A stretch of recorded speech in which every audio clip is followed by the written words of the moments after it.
friends. 7-map pool, ban, pick, ban, pick. And Jess, please kick it off. I wanted to kick it off by a little bit of a speculation, theory crafting that you and I had discussed before getting on.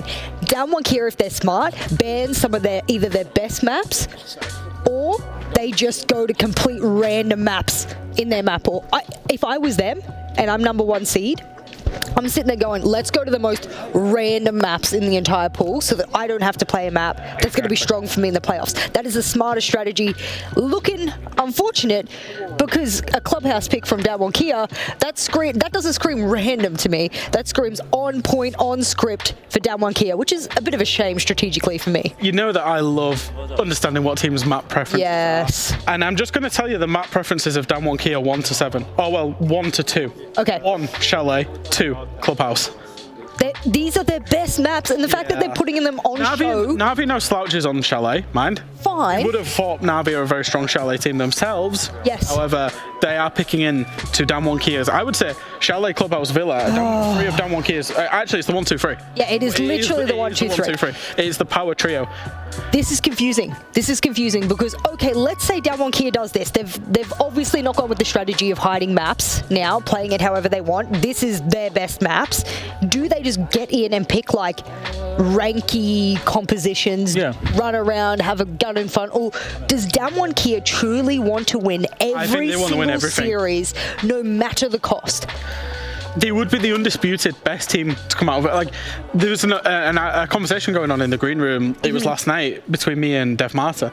Are DWG KIA better than previous iterations that we've seen out of APAC, of Norengo, Fnatic? Wow, okay. If they go completely unbeaten, not dropped a single map through group stages at SI22, I would argue yes. And I think that's what they want in their head. They want people to be like, we are undisputed, we deserve to be here, and we are going to go deep in this tournament. Big question on our mind now, friends. Na'Vi, will they save themselves from DWG KIA or DWG? They want it all, much like Queen. They want it all, and they want it now. Those 3 points to make it 12. Is that what's going to happen, or will Na'Vi save themselves from the last spot? MIBR fighting their own fight as well at the same time for OXG. Thanks so much, Jess and Fresh. Let's toss it to our casters. It's game 2. Good luck, have fun. Crystal Ball. Who will be the greatest player of them all? The Woogie Man. Crystal Ball talks. Tim? Oh, Tim, where have you been? The Crystal Ball just spoke. What are you on about, Des? I told me that Woogie Man apparently is going to be number 1. Welcome to Na'Vi versus DWG KIA, a region or 2 regions that Ace and I are very, very familiar with. APAC versus EU, and we know the stakes in this game, Tim. Na'Vi need to find themselves 1 point. Just 1 point in order to get themselves through, unless MIBR goes 0-2. But that 1 point will jump them over Team 1 and guarantee that we see them in the playoffs. Oh, this is it. You mentioned the other game that's going on. This group is wild today. So we've got DWG KIA qualified. They're done. They're top spot. They are number 1. But then below that, you've got 3 teams on 4 points and 1 team on 3 points. Like, this is just a shootout today. There is possibilities whereby any of these teams can kind of make it through. And so we're just going to have to see what shakes down as we go, basically. There's just no way that we can really predict exactly what's going to happen because there's just so much going on both, and that's what we absolutely love about the group stages. I'm just interested to know, Des, why your crystal ball didn't tell you ahead of time that I was going to forget my glasses today. Oh, has that happened? Oh, no. Everybody now in the chat is going, that's why Ace look weird. So for those who don't know, if there's a camera around, whether it's the broadcast camera, a photographer, anything, Tim's got like a spidey sense for those cameras being around, and his glasses are straight on. But today, he's forgot all about them. I'm also a problem when it comes to forgetting them, to be fair. Normally, you're such... I think it was Ollie who described you as a very safe travel buddy. You never forget anything. Just glasses. Just glasses. Just glasses. The thing is, I don't like desperately need them. I can see quite well without them. They're quite a low prescription, so it's not like a massive deal, and that's probably why I forget them a lot. Restaurant tables, they're probably my favourite leaving spot. I've had to go back to no fewer than at least 4 or 5 restaurants and be like, have you got my glasses, please? Excuse me, mister. Well, Tim, you're not going to need your glasses to see that this game is going to be a banger. We're starting off on Chalet, and just to give you guys a heads up, the ban order was reversed to what you saw on your screens. I saw it and thought there's no way Na'Vi take Damwon Kia to their best map of Chalet. No, this was a pick coming out from Damwon Kia. Na'Vi then picked Clubhouse, and the decider is going to be Villa. Let's take a look at the bans coming through. It's Buck starting things off, coming out from Na'Vi, and Damwon Kia coming in with a tried, true, and tested Thatcher ban. There we go. That's our attackers gone then. Buck's an interesting one. We see Buck used in Chalet down in the basement quite a lot. He's not actually... Yeah, he does get used on the top floor to open up vertical angles into kitchen as well, potentially, but you get down on the bottom floor, you can open up a couple of angles in car garage, and it just makes it very difficult to play on trophy stairs inside a solar. Really helps with that side of the clearance, so Buck not being there could be interesting. Now then, piling the spice on. Na'Vi coming out with a Jaeger ban, which is gonna make those solar stairs difficult to hold on to once again, potentially. It's interesting because Rin is the go-to Jaeger player, and it's not at all to say that he's playing terribly, but he's not having the best tournament. Again, all eyes currently sit on Woogieman. Katsang's had a great tournament too, coated some brilliant shining moments. So you're target banning a player that isn't really online. Normally you'd see a Wamai ban come in here because you get more magnets out in as much time to deny away the thrown utility. So I'm liking that we're seeing something different, but you will be asking questions about the reasoning behind it, which I'm sure will come to light at a later date. We're going to start things off down in the basement, Tim. That's all these regions now starting to make good use of Snowmobile and Wine Cellar. I saw your eyes turn skyward. Come on, man. What's up? Please learn how to attack it. We've had some real you and Fresh were in the group chat yesterday. Like, we'll show them how to attack this. We've had Fresh and friends have got it on lock. We've had some teams really struggling to attack this. I'm going to bring it back. We saw Cyber, if you remember, able to hold off a plant attempt the other day. If we could have a quick look at sight, that would be fantastic. Cyber held off a plant attempt from exactly where you're looking now, just below where Saves was stood. He was stood in there, near the A-bomb chassis, shotgun in hand. The plant spot is to the right of that wall. Thank you, Easy. And he flicks around and he gets himself a double kill. The main wall at the bottom of West Main Stairs hadn't been opened up. If that's opened up, nobody can play in that area. You've got your angle down to connector, you've got an angle onto blue corridor. The space in behind that wall then, once you've got pillar cleared out, it's a nightmare to try and attack onto for the defenders because you're just going into lines of fire. So I'd like to see a team opening up, or at least considering opening up that wall at the bottom of West Main. There's been a lot of focus towards Snowmobile wall. It hasn't really gained anybody anything. It's a little bit of a magnet to get them in there, but it just doesn't... We've not had any real major pushers coming in from there. I hope you were that passionate you told your missus you love her on your wedding day, Tim. Of course. Not quite as much. That was a really... It was like a 90%. There's some presidents around the world that need to get in touch with you because that was such an impassioned speech about a bomb site as well. I love it. But let's see if they can get it right, Tim. You are absolutely correct. There are a number of teams that have struggled with this site. Na'Vi have gone for a bit of a castle setup on the upstairs, but look at what Damwon Kia have got in the back pocket. It's 4 drones, all with the little explosives on the back. It's those Roteros and Katsang starting to rifle through.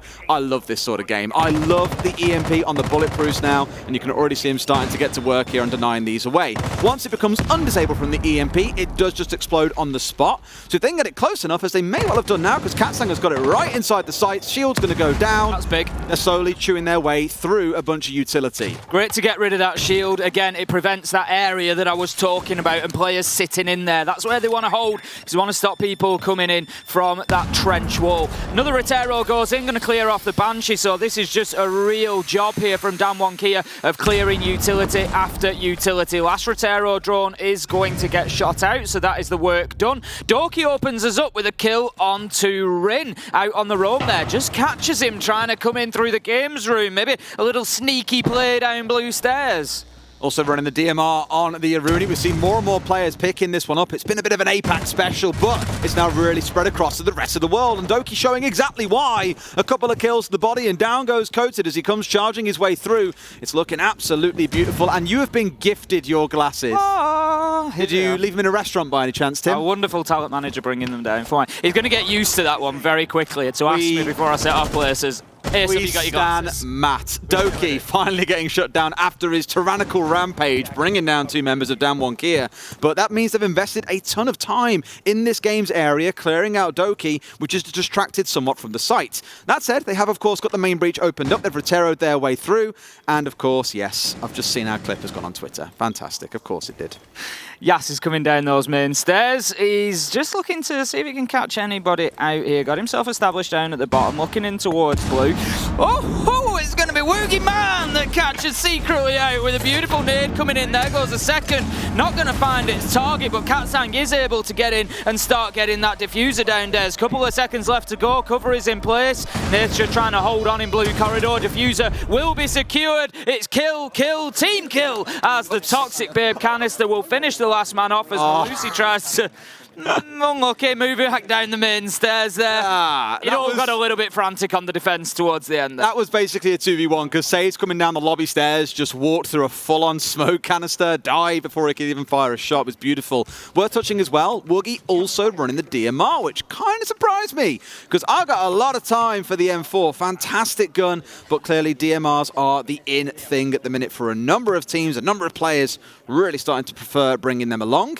It did look a bit scrappy. Doki did a lot of work in the early round, as we mentioned. 2 kills coming out very early on in-game that forced Damwon Kia to send a couple of members to go and deal with him, but they still get the job done. First round, done and dusted on Chalet. Excellent start from Damwon Kia there. As you say, they were flexible.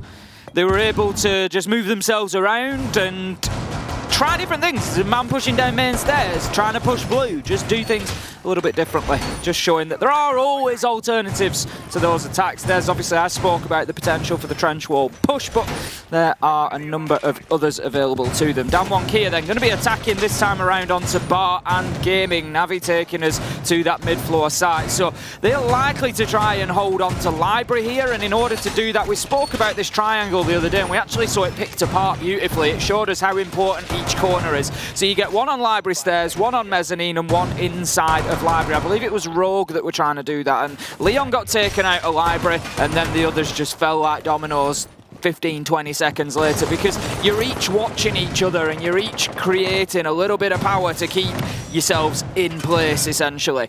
And so Damwon Kia, they need to come in and try and pick that apart. We've got the shield on mezzanine. I think there's a shield at the top of blue stairs as well, which is what I would expect. Damwon Kia potentially look to move in through Solarium, take control of officers, breach the wall, utility goes down, clear the shield, and on you go. You heard the key sound effect about 5 seconds ago, though, as the first Rotero goes off. There are no Mew Jammers, there's no Mozzie on the side of Na'Vi, meaning these shields can be picked apart incredibly easy and break this hold to tatters. They're still trying to get this single wall opened up. This is to try and force the mezzanine player away, but they've got themselves on the south side of the doorway, so they can very comfortably just get those pellets shot off, Tim. It's just beautifully demonstrating what I'm saying. So Na'Vi here, they're not choosing to play somebody in Library, which is fine. It may allow Damwon Kia to get some boots on the ground, but Nath at the top of blue, shooting off the Hibana pellets that are trying to pressure Blur on mezzanine. It's just the way that you have to look after each other. But now that the Rotero has got that shield, it starts to make things a little bit more perilous, because look at what's happened to Nath. He's had to drop back down the stairs. He can't play as high up, so now maybe you can't clear the Hibana pellets off the mezzanine wall inside a Library. So it starts getting more difficult as each piece of that defensive utility is removed by Damwon Kia. But it is also about burning time and just holding on for as long as they can now. They can, yeah. They're looking towards this Library control, and surely they see the map. He knows. Surely he knows. Blur up at the window here. I don't know if Damwon Kia are aware, but they should be. It's going to be an opener coming in for Rin. This time Doki going down nice and early. Elsewhere, Yas falls to Nath at the top of Library stairs, who was shieldless, but still wins the 1 versus 1. Blur's now dipped himself away, but gets shot down from below. Rin, after the successful battle against Doki, joins in the assault of lobby, and Blur falls by the wayside. That now mainly leaves secretly and one more on site. Nath down in the basement, and Rin, he just looks ready. He looks aware at this point, Tim. On the hunt and looking for his man. He knows that there's one down in basement. As you say, he's on a bit of a tear here in round 2. Make it 3! That's the triple for Rin, and a beautiful headshot onto Nath. He knew he was there, and he was just waiting to see who blinked first. And unfortunately for Na'Vi, it was Nath. It's going to come down to saves and secretly inside a site now, but the pressure mounts and the kills Ray, and Indez Courted finds saves. It's 1v4. It's all up to secretly. In a last-ditch attempt, he tosses out the Toxic Babe. It's not going to be enough. 4K for Rin on the round, and Damwon Kia take number 2. Well, that happened. I mean, killing one, moving into a second inside a lobby, going down to basement, killing a third, pushing through a smoke canister to get the fourth. Rin has just basically moved the entire length of the bottom four there and completely cleaned Na'Vi out at every single turn. Beautiful stuff to witness, and you start asking the question, you know, Na'Vi had a brilliant setup, yet still got absolutely torn asunder. It looked like a stroll in the park for DWG KIA. That's them up to 2-0 as Na'Vi are going to try a third site, kitchen and dining coming up next. So not looking to repeat what they may consider to be a stronger site in bar and gaming. It's where most teams default to playing these days.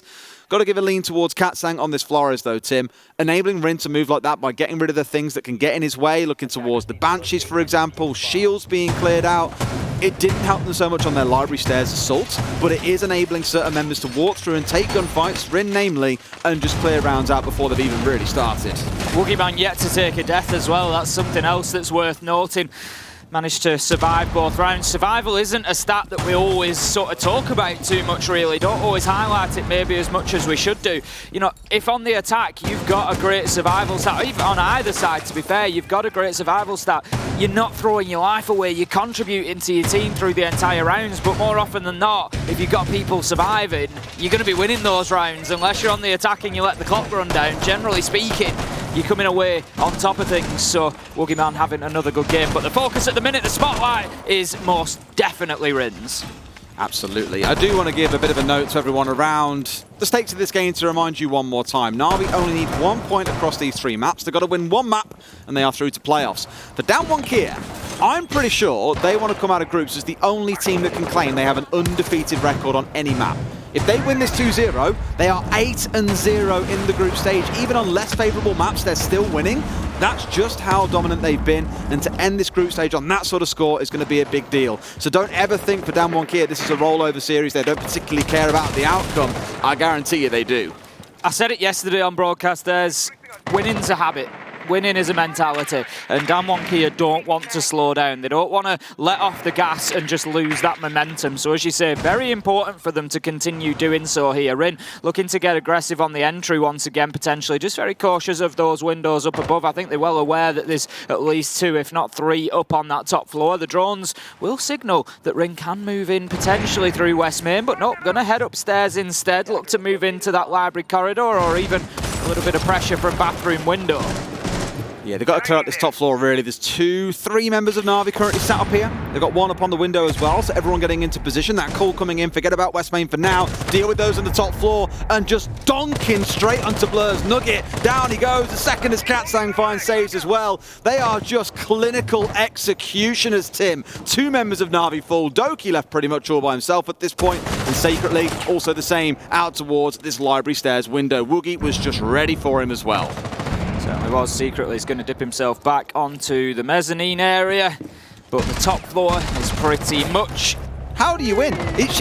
Like, he hasn't lost the HP the top yet. floor is pretty much in control of DWG KIA. I'm going to change that and say Chalet is pretty much in control of DWG KIA right now, as they are 5v1 looking at their first flawless round potentially here. Rin's going to take a little bit of damage. There it is though. Katsang manages to get the kill, not a single death amongst them, and DWG KIA are flying right now. Doki even recognising that in the chat, giving a nice shot over to Rin. It's serious stuff right now from the Koreans, and I tell you what, there are going to be a number of teams at this tournament who are terrified about coming up against this team later in the tournament. We tomorrow have to start looking at which casting pair is casting what games when it comes around to the playoffs. And I know that everyone is dying to cast DWG KIA. It's almost like we just enjoy witnessing a slaughter, because that is how every single series has felt so far. 3-0 up, and now Na'Vi get to repeat a 3-site rotation or try any of the 4 sites. Given they haven't won one yet, they're going to go back to where we went in round 2. Bar and Gaming now coming onto your screens very shortly. And for Na'Vi, there's got to be changes. But the problem is, Tim, it's not like just move that reinforcement here, or deploy a shield over there, or bring this specific operator that's going to completely transform around, because they're losing gunfights. And that's not something you can change on a dime. Everywhere. Yes. That's the problem. They're losing them all over, whether it's on their own, whether it's the players. 4 kills in 3 rounds. That's less than 1.5 kills a round. That's it. Miserable. It's really, really tough for Na'Vi right now. They are up against it. There's no 2 ways about that. DWG KIA are going to start running away from this. I mean, you know, let's put You know me, I always try to put a positive spin on it. There's Damwon KIA on the attack of Chalet. We would expect them to be getting at least 2 out of 3 of these rounds. Na'Vi, however, need to find something, and I feel like it needs to be now. 4-0, 5-0 starts to become a real problem. Na'Vi need to knuckle down. VAR and Gaming, they need to get this locked in. If we look to the last time they defended it, it was round 2. Rin basically ran all over the map, got the roamers, got mezzanine, got sight, and took a 4K and just killed them one by one. So they need to shut Rin down. Easier said than done, Tim. Easier said than it's simple, easy as that does. Just shut Rin down. Forehead, you can do it. Just shoot Rin.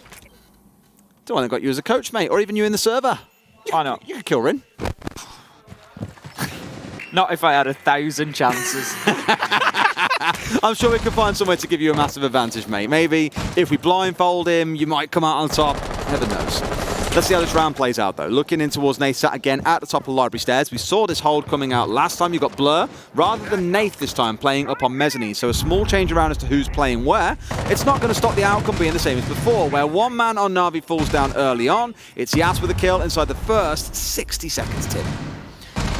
And yet again, it's another tough round for Na'Vi stacked up ahead of them. The pointing credit that they've got is the fact that Blur and Nath are still established mezzanine and blue stairs. It wasn't something that slowed Damwon KIA down last time too much, but it's equally not the sort of thing you'd maybe want to do without. The Hibana pellet's going to open up the wall. Nath there once again to clear them off secretly. Gets the headshot onto Courted. Maybe that's the catalyst, Des. Maybe that's the spark in the keg that Na'Vi need right now. Woogieman looking to aggress towards Connector. He might just lose his life, though. I was going to say, he just has somebody looking to peek around the corner there, but Woogieman well aware, and he dips himself back. Scary kind of calculation. Oh, I'll tell you what, if that gets a kill. I was going to say, it's a scary amount of awareness, and no doubt the drone work is superb here to know that there was a man coming down onto the game indoors. He puts the grenade away and turns straight on towards the door. He's got the patience of a saint here, just waiting for something to happen. Katsang nearly chewed through every single one of those Roteros. There's still a frag left in the back pocket at Yas at this point. But outside of that, it looks like Damwon KIA, they've got to be a catalyst here, Tim, and make something happen to really get this round moving. That's it. It's about the onus being on them as attackers now. The clock is not going to do them any favours, and they haven't really had the answer this time. Tim hasn't been able to find all those kills. They've got 5 drones in back pocket. Yep. What? Why? The thing is, I feel like they probably know where Na'Vi are. They just can't do anything Apparently about not. it right now. Katsang going to take a shot. You'd expect Nath to be on those blue stairs. Woogieman it is, though, that manages to find secretly, and he's in. He's getting the plant down, Des. There's nobody there to stop cover. him.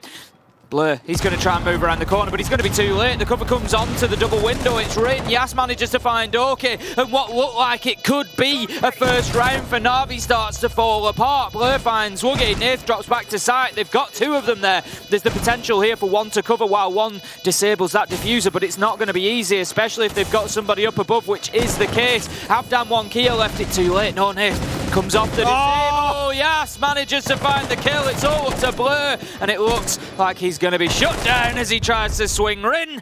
And that is going to be another Damwon KIA round, and this time they're showing they can even get them when it doesn't look likely. Just how fluid can you be? Like I said at that 50-second mark, they haven't got drones. They lost the push into mezzanine with Katsang trying to challenge onto library stairs. He dies off. And I'm like, okay, well, they've now got 1 sat in split. They've got 1 sat outside gaming door, and Woogie still gets inside, gets the diffuser down, and then Rin and Yas converge. They have the top floor control that somehow they've gained despite losing out on that library stairs duel.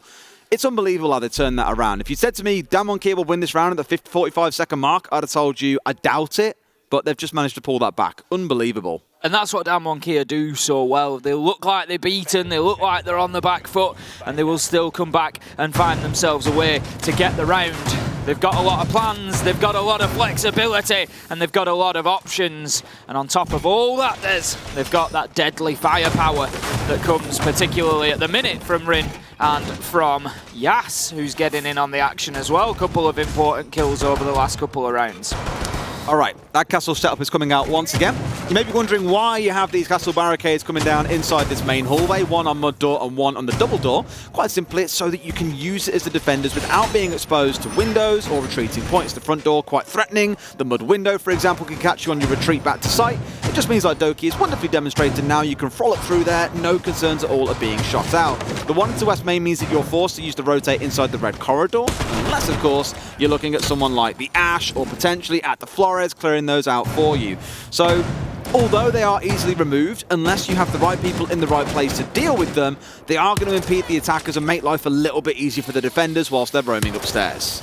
Cutter's going to get that snowmobile wall open. We've got the electrical up in the dining table as well, so it is very possible that Damwon Kia are going to have to go in and clear out dining, especially if there's somebody playing up there. Lion on the board from Woogieman is an interesting choice. Will that be close enough to the bulletproof? Yes, it will. Rotero 1 strikes its mark. Yeah, no Maverick on side, so a couple nades off the board, and they can't have the Maverick pushing through one of the walls. For example, thinking about the north one that's currently electrified, would probably be pretty useful to have a Maverick in that case, but Rin is sat lurking up towards that car garage in case someone does come pushing down, able to watch Trench and out towards West Main. Looks like maybe there's also a drop being considered here as well. There are, of course, hatches above that they can look to get opened up. One here being opened, and if the drop comes through, well, Rin is ready to strike inside of sight. Unfortunately, the Banshee giving him away, but that defender up above can still challenge as soon as he steps in. Nath there to partially defend onto that trench wall plant spot that I spoke about earlier as well. That's one of the other elements that you need to clear. Apart from opening the walls, you've got to consider the hatch, get yourself into dining, make sure that you've got control of it, because otherwise it is easily defended from there. But Rin knows there's a little bit of safety in moving underneath, because Nath can only get the angle from this side realistically. If he tries to move around, he might find himself just dropping down, but they're well aware of his location now, being pinged out. The question is, what will Damwon Kia do about it? They're down to no drones, so this again is blind play coming out from Damwon Kia. Only two, one in back pocket, one out in the field itself, no doubt watching a flank. And I was going to say these castle barricades are holding Rin back. If he has to blow these open, it's going to give away the indication to Nath that someone's coming in from the north side. Again, seeing how that's helping out with the drone game. It's looking good for Na'Vi so far, but I said that in the last round. We get to that last 60 seconds in a 5 versus 5. You just get that feeling Damwon Kia is still going to find an answer. Dorky's just going to punch himself some holes in the top of the connector wall above main stairs there. It just gives him an angle for if the push comes from Damwon Kia, but there's, you got to be alive to hold an angle. Woogieman finds the opener onto Dorky, but Nathan secretly managed to get two back. Here comes that final push now on the back of an EE1D. Woogieman gets a second in the round. He's been a little bit quiet so far, but you cannot forget about his presence. He's moving in with the Lion DMR now, looking to see if he can find himself some more. He knows that there's one off to his left. He thinks they're in connector. He's going to take the opportunity to dash past. Blur comes down the main stairs, gets himself one with Nath getting two. Na'Vi managed to hold on, and the hatch, it burnt a lot of the time there with Nath sat up on top of it, and Na'Vi just able to find kills. It looked like it was going wrong after Dorky got taken down, but no. Na'Vi in control. A little bit confuddled there by the castle barricades, I think, on West Main. It kept Rin penned in because you saw the right idea, right? I can't push into sight because of the hatch being open. I need to go and attack the hatch on the ground floor.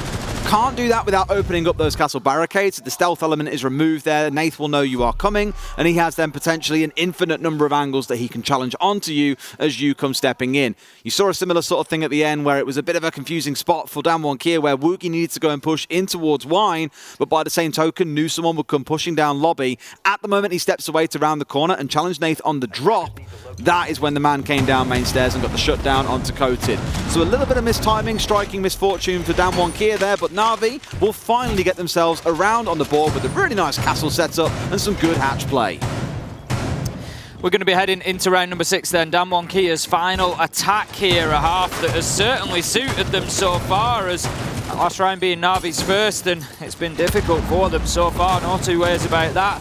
Dorky struggling to get himself too far off the mark, 2 and 5, but it says it all really that that's nearly the highest kills on the team. There's only Nath with more, and he's picked up 5, a good number of those coming in the last round. Absolutely, warming into it. And we said before the broadcast, it was Damwon Kia who are normally slow at getting into the first few rounds, right? We've seen it across their series throughout the week. They start off not looking the strongest, and the other team will normally take the advantage. Damwon Kia sometimes a little bit overconfident, a little bit sloppy, and it does come back to bite them. They've started ferociously today. Na'Vi are the ones kind of suffering from that slow start, but are now starting to warm into things. Hopefully they find a second round, otherwise this second half after this round is going to be real tough, because it'll only be 2 rounds for Damwon Kia to take the dub.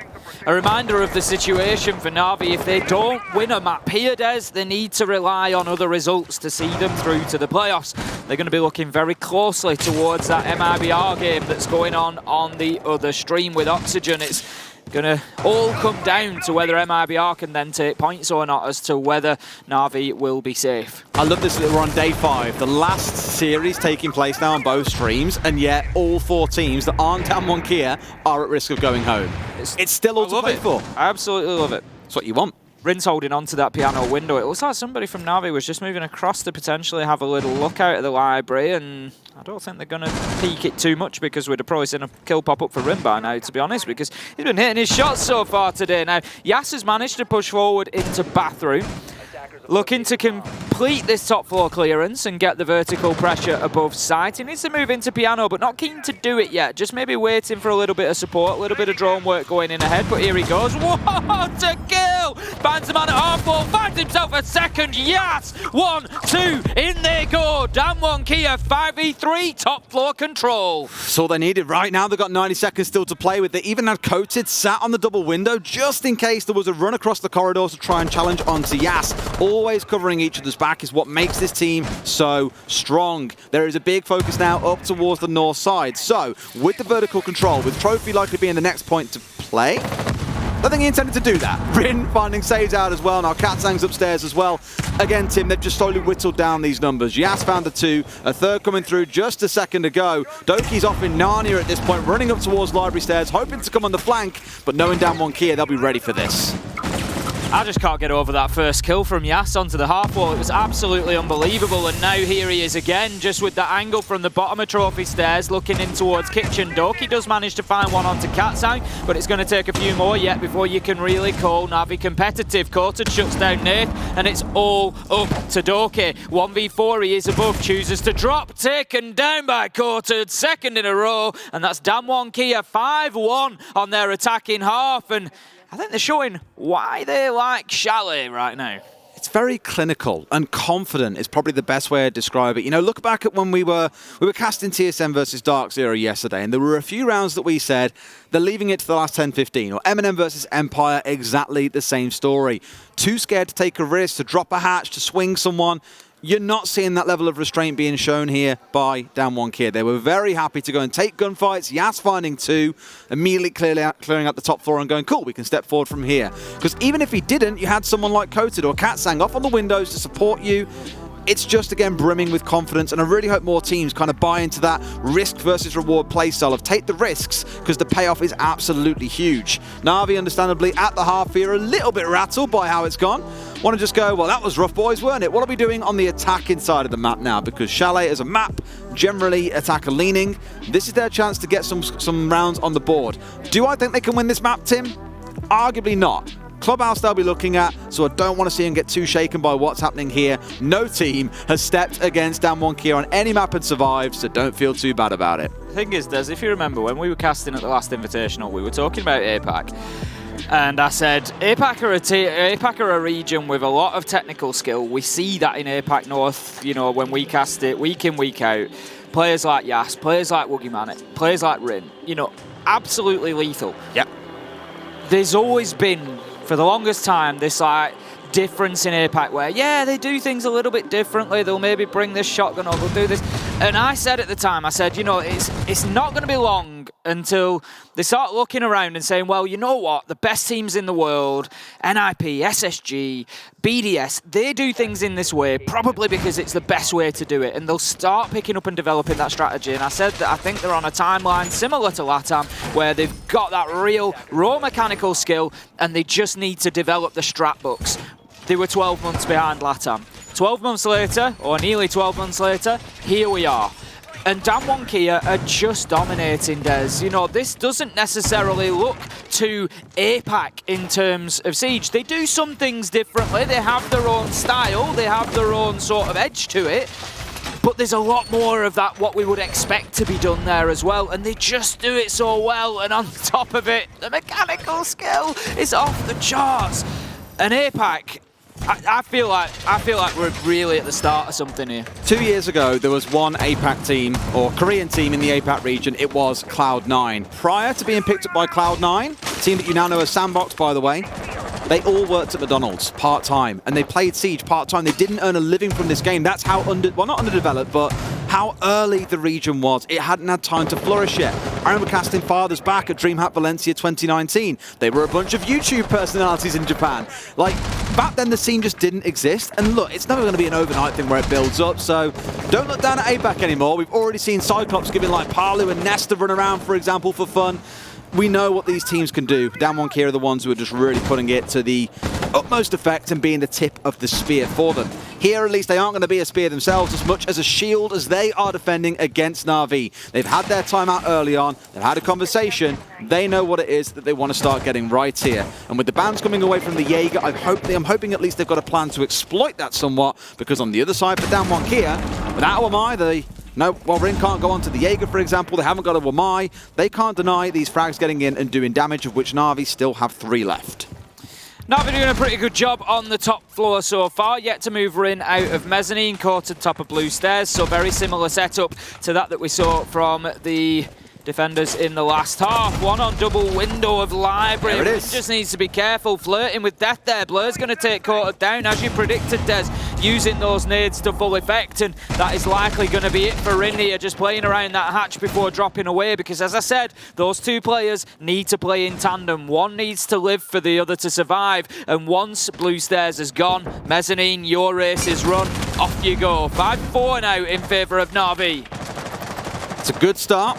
Haven't got any C4s to worry about coming in from below after Rin has already expended the one that he had in back pocket.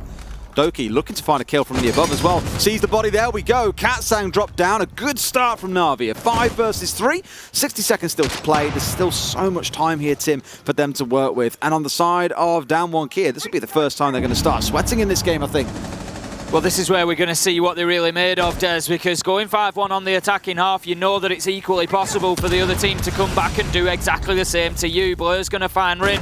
Na'Vi really waking up here. Ooh. Doki hitting a beautiful shot onto Woogieman there, and it leaves us now in a 1v5 for Yas. A lot of work to do, and it's time to think about getting secretly into sight and getting that diffuser down. Yas nearly picks one up, but they are well aware of his position. Taken down by Doki at the bottom of main, and that is going to be a flawless defense for Na'Vi on their first attempt, and straight after that tactical timeout. It's a really good round from Doki, especially reminding me of Rin back in round 2 again, with the movement through the map, picking up 3 kills, watching the flank, heading down into basement to catch the retreating last man of Yas. Overall, just really good play from him and a big round for Na'Vi. Can they now make it a second in a row and get this ball rolling for them on the attacking side? Master and Office going to be the site that we step into. Remind me, Tim, because some idiot didn't charge their device today and then therefore can't take notes. Did we see Master and Office in the first half? This is the bit where I sweat and hope that I did take the notes, isn't it? Master and Office, did we see it back in the first half? We didn't. I was going to say, we saw downstairs inside a kitchen, I know that much. Otherwise, the focus has been elsewhere. We've been down to basement twice, for example. Everything was twice. Yeah, we saw Bar and Gaming twice. Exactly. So this is the first time we are going to see it here. Generally, when you're looking on the downstairs, you have to take control of the top floor and then work your way down.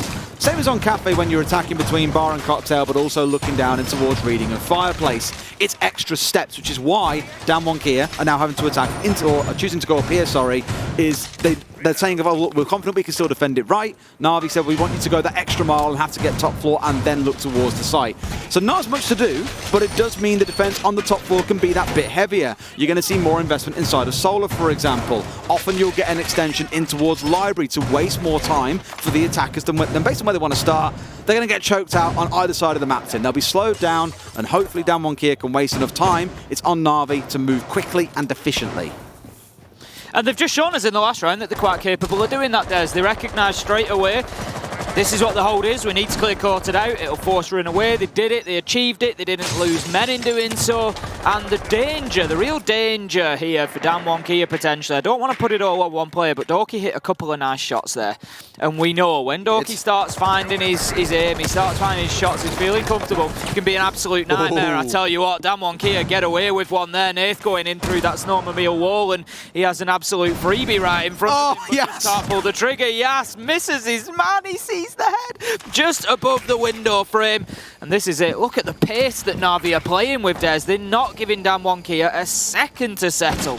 Damwon Kia having to basically full sprint back to site. Yeah. Yas, fortunate to still be in the round at this point. Really feel he should have been caught out in one of those two positions. Once by Nath on the downstairs with the Zofia, the other on the window after he didn't find the kill in the first place. It's a good start for Na'Vi, who've got control of the south side.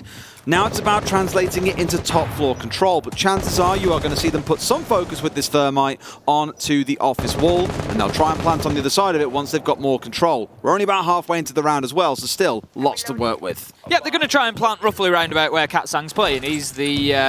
this infamous wall.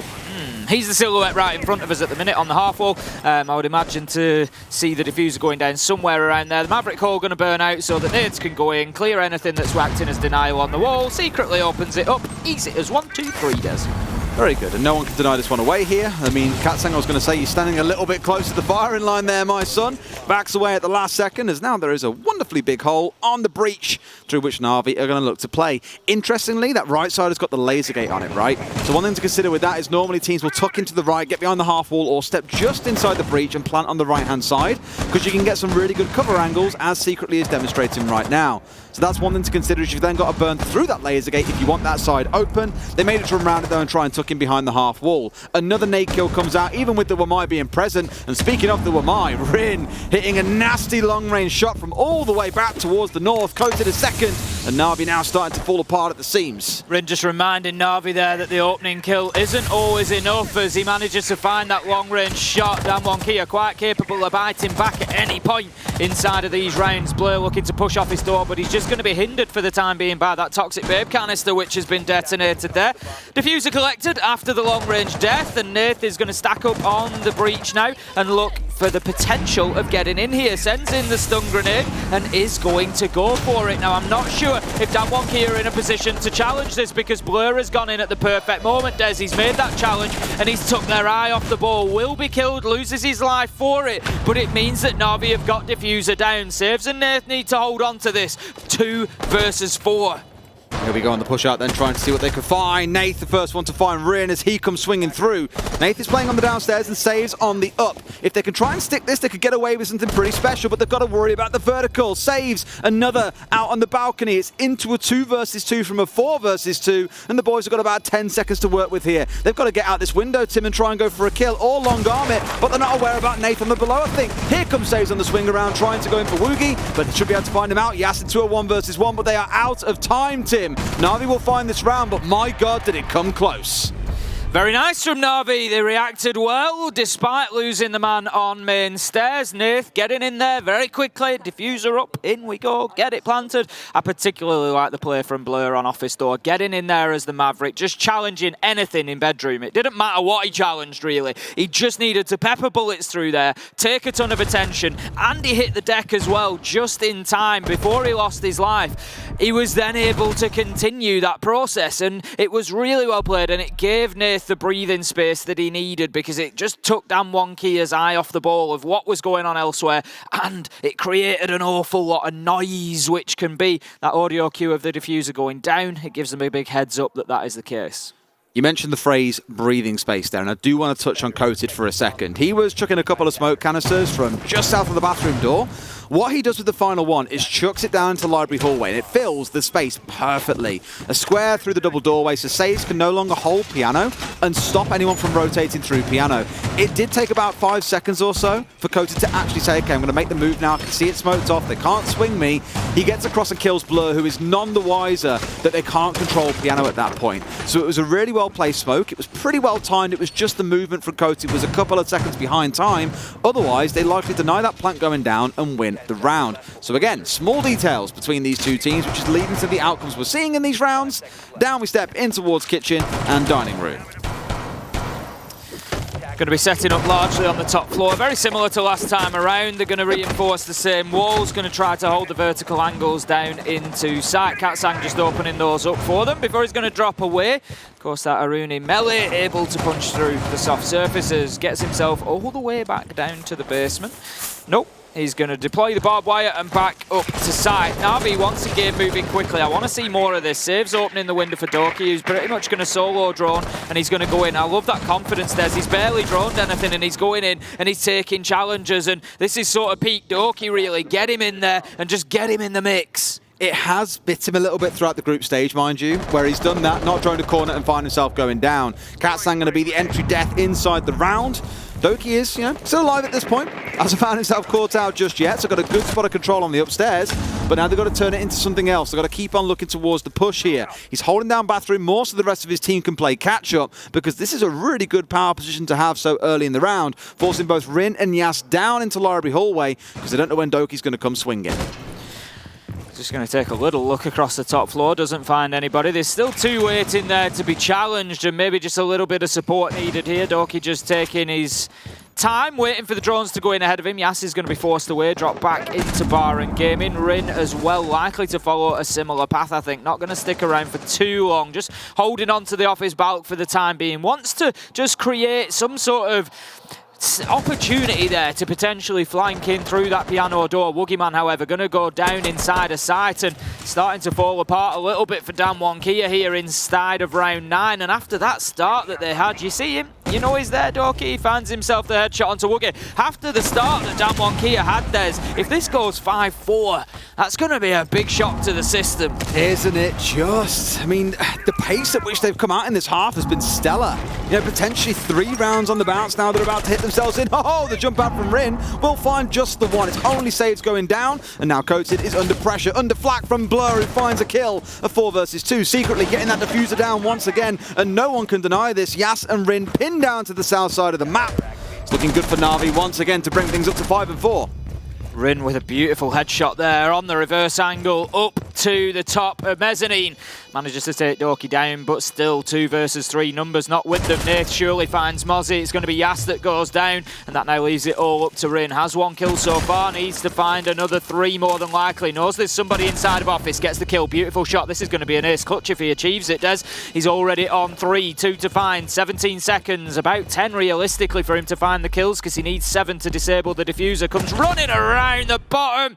Blur's going to find the kill nice and easy. Rin, not much of a choice but to be sprinting there, to be honest. Needed to get back down to sight. Time was ticking, and the seconds, they were not being kind to him. So Na'Vi with another successful post plant, another successful round, and that now leaves us 4-5 on the scoreboard. Looks like a tactical pause coming in here from Damwon Kia, who have found themselves as the loser in the last few rounds and can see that Na'Vi are at full force. Again, reminding everyone the stakes of this game. If Na'Vi win just 1 map in this best of 3, whether it's here, whether it's Clubhouse, or if we go through to all 3, well, they've already won a map by then. They win one of these first 2 maps, they get the point they need to make it through to the playoffs. It feels like Damwon Kia is starting to crack around the edges here. This would be their first map defeat if it carries on its current trajectory. Baron Gaming going to be the next site that we take a look at once this timeout is done. As you said, Bar and Gaming, it will be. If we have a look back, we haven't... Oh, no, so it was defended by Damwon back in round number 7. It was an RV win, as every defence has been so far. I did suggest at the beginning that we might just see the big attacker favour that sometimes occurs on Chalet. This one last time around us was actually a flawless round from Na'Vi. They just swept across the top floor, took kills at will. There was nothing Damwon Kia could do to slow them down, and it ultimately all came down to a couple left inside who were just summarily cut down. So Na'Vi, they're going to be looking for more of the same. I'm sure we're seeing Doki do some great work on the Iana to create space. He's just getting in there, forcing people away, taking gunfights, winning the odd 1 or 2 of them as well. Na'Vi, they certainly look like they're back from what could have been the brink. It's a bit of a firecracker, Doki, isn't he? Look at how things have gone throughout groups in some of the games. The criticism against him has been he's just dying too far ahead of his team. And that round, if he died there, would have matched that criticism, right? He drones himself in, not fully, and then hops in the window, gets a challenge towards Piano. He drones like 12 feet. It's crazy, but the thing is, it's confidence. He's confident in his ability. To a level. To a level. You know, he goes in, he drones 12 feet in front. Right, basically, my immediate window is clear. Beyond that, I'll just react to what I find. And it's... I did call for the risk versus reward earlier, and that was a good reward for Doki on the risk that he took. So, timeout should be coming to an end in just a moment as well. In case you are just joining us, maybe you've been watching the B stream, watching the A stream. Welcome over to the B stream. 3 rounds in a row so far for the side of Na'Vi, after a very dominant first half from Damwon Kia, and we thought they might just run away with it 7-1 or so. No. it's getting like a much closer affair. Let's get back into things then. Bar and Gaming we go to next. Lineup-wise, nothing overly surprised me, to be honest with you, Tim. It's looking much the same again. The 2 sets of nades on side from the Maverick and the Iana. That Flores that has become ever-present, so much so that it has drew a number of bans throughout the group stage here at SI. And sure enough, I'm pretty sure Damwon KIA are not going to be making the same mistakes they've made in a couple of rounds in not bringing along some anti-nade utility. They've got the Aruni and the Wamai on side. As you said, just looking to burn away as many of those as possible. The Aruni not always necessarily directly thought of in those terms, but as you say, you know, those laser gates, 3 of them will burn a piece of throwable utility each, at least. Once it's reactivated, you know, once the gate has been burnt open by a piece of utility being thrown through it, 30 seconds later it can be reactivated by the defenders, and then it can burn another piece of utility. So effectively, there is a lot of capacity there for Aruni to take those throwables away. Na'Vi, they're going to look to get... I'm certain they're going to push across the top floor again. They dealt with Courted so easily on those blue stairs. I'm sure they're going to be looking for more of that. Woogieman's going to be putting a frost mat down just inside of the double window there. A lot of protection going to keep somebody on mezzanine. Did you know, Tim? I've got someone offering to buy your noggin. They want to buy the crystal ball. Do they? Yeah. My warning to them is going to be frequently loses glasses. Yep. Needs feeding at least 1 best of 3 a siege a day. And 4,000 calories. And 4,000 calories. And about 10 floral shirts to rotate between as well. Absolutely. It's a high price for this, Tim. 10, I'm a packing light. Saves, getting the finish down onto Yas. Another good start for Na'Vi. Entries are flying through for them in the last few rounds because this numbers advantage once again means more of the map is opened up. It's also the Legion they've lost quite early on. Those goo mines not going to be able to be recharged. So less of those to worry about scattered around the map. Rinch just going to hold on to Master Door there. Quite an aggressive stance when you know that the pressure's coming in through Solarium, and I like it. I feel like Damwon KIA need something like that. They need to get up in the faces of Na'Vi and get a couple of kills here because they have allowed them to sort of put them on the back foot a little bit over the last couple of rounds. So Doke, he's going to continue the drone up there onto Solarium. This is going to be interesting in the next few seconds because Rin is going to come head-to-head potentially with Doke and potentially with Blur out on that window. It's a little bit of a stalemate at the minute, but there you go. My spidey senses were tingling, Des. I knew it was coming. And Rin shuts down Blur. Does not find a second as Saves able to get the kill in through the window there. Just can't see the foot of the defender Courted at the top of blue stairs, but pretty good for Na'Vi so far. Just can't hit a barn door at the minute, can they, Damwon KIA? It feels like every time they're taking a gunfight, they're hitting a couple of shots and then finding themselves losing out due to the reduced damage at distance. The ARs, the 1.5X is coming in for the attackers, just coming out on top massively the longer this game goes on. You've got Nathan Doki now looking to push in from this north side. They really want control of Library so they can start thinking about the site. You've got Secretly out on East Mez, one more on Repel on Library. So they're getting this full surround starting to come in, but they've got to make a move happen, Tim. We're down to the last 50 seconds or so. This is what we commented on, that they did so well last time. Doki goes in, you get the feeling that he wins this, Des, if he takes it. The shots just tentative from both sides, and Woogieman drops away. We don't get the head-to-head that we really wanted. 4 versus 3 now. Doki trying to work those angles from above, as you say. Na'Vi need to think exactly about how they're going to get that diffuser into the plant spot. They need to clear out or at least manage connector. It's a little bit slippery, the remaining members of Damwon KIA as well. They've evaded the sight lines, they've evaded the players challenging into them. It does give Na'Vi the openness now to get things opened up and start thinking about the execute. The drop will come in. Coated might find himself swinging off from Library Stairs as well. And Nathan a bit of a stalemate with Katsang inside a lobby. Coated 1, Woogieman another. Katsang finally going down before Woogie gets the second. He might have just won it for them at this point, Tim. Nath can't get the full close down, although he does down a man at the end. Damwon KIA find that round they needed and guarantee that we see at least overtime, if not a Damwon KIA map win. Oh, imagine 3 more rounds of this. What a treat that will be. 6-4, Damwon KIA are going to do everything they can to try and avoid that situation. They're going to go and try and do what Na'Vi couldn't, and that is get a second successful defence. They looked a lot better there, Des. They sort of played more shadow games with them. Yes. They took a little challenge, dropped away. Took a little challenge, dropped away. They've not been feeling too confident after the last couple of rounds, I'd imagine. They've lost a lot of those gunfights, but they managed it extremely well. Great opener from Rin as well. I kind of wanted Doki just to go for it on Woogie there. Like, he kind of dipped away to... We all wanted it. It was like 2 or 3 times he was dipping away, and I thought, you've had so much bean, you've been full of beans, you know, you've had your beans on toast this morning for breakfast, you're full of confidence. Just go for it, because if you find Woogie there, he ain't getting 2 kills in the round ending and winning the round for Damwon Kia, you know what I mean? Like, you've taken the risk so far, let's see more of them. I do really want to pile on some praise to Rim, by the way. Currently sat at 14-6 on this map. It's a much more even story across the whole of Na'Vi, to be fair, outside of Secretly, who naturally being in the supportive role, you come to expect those kind of numbers from. Rin definitely quieter in the second half, but still getting a kill every now and then in the early round.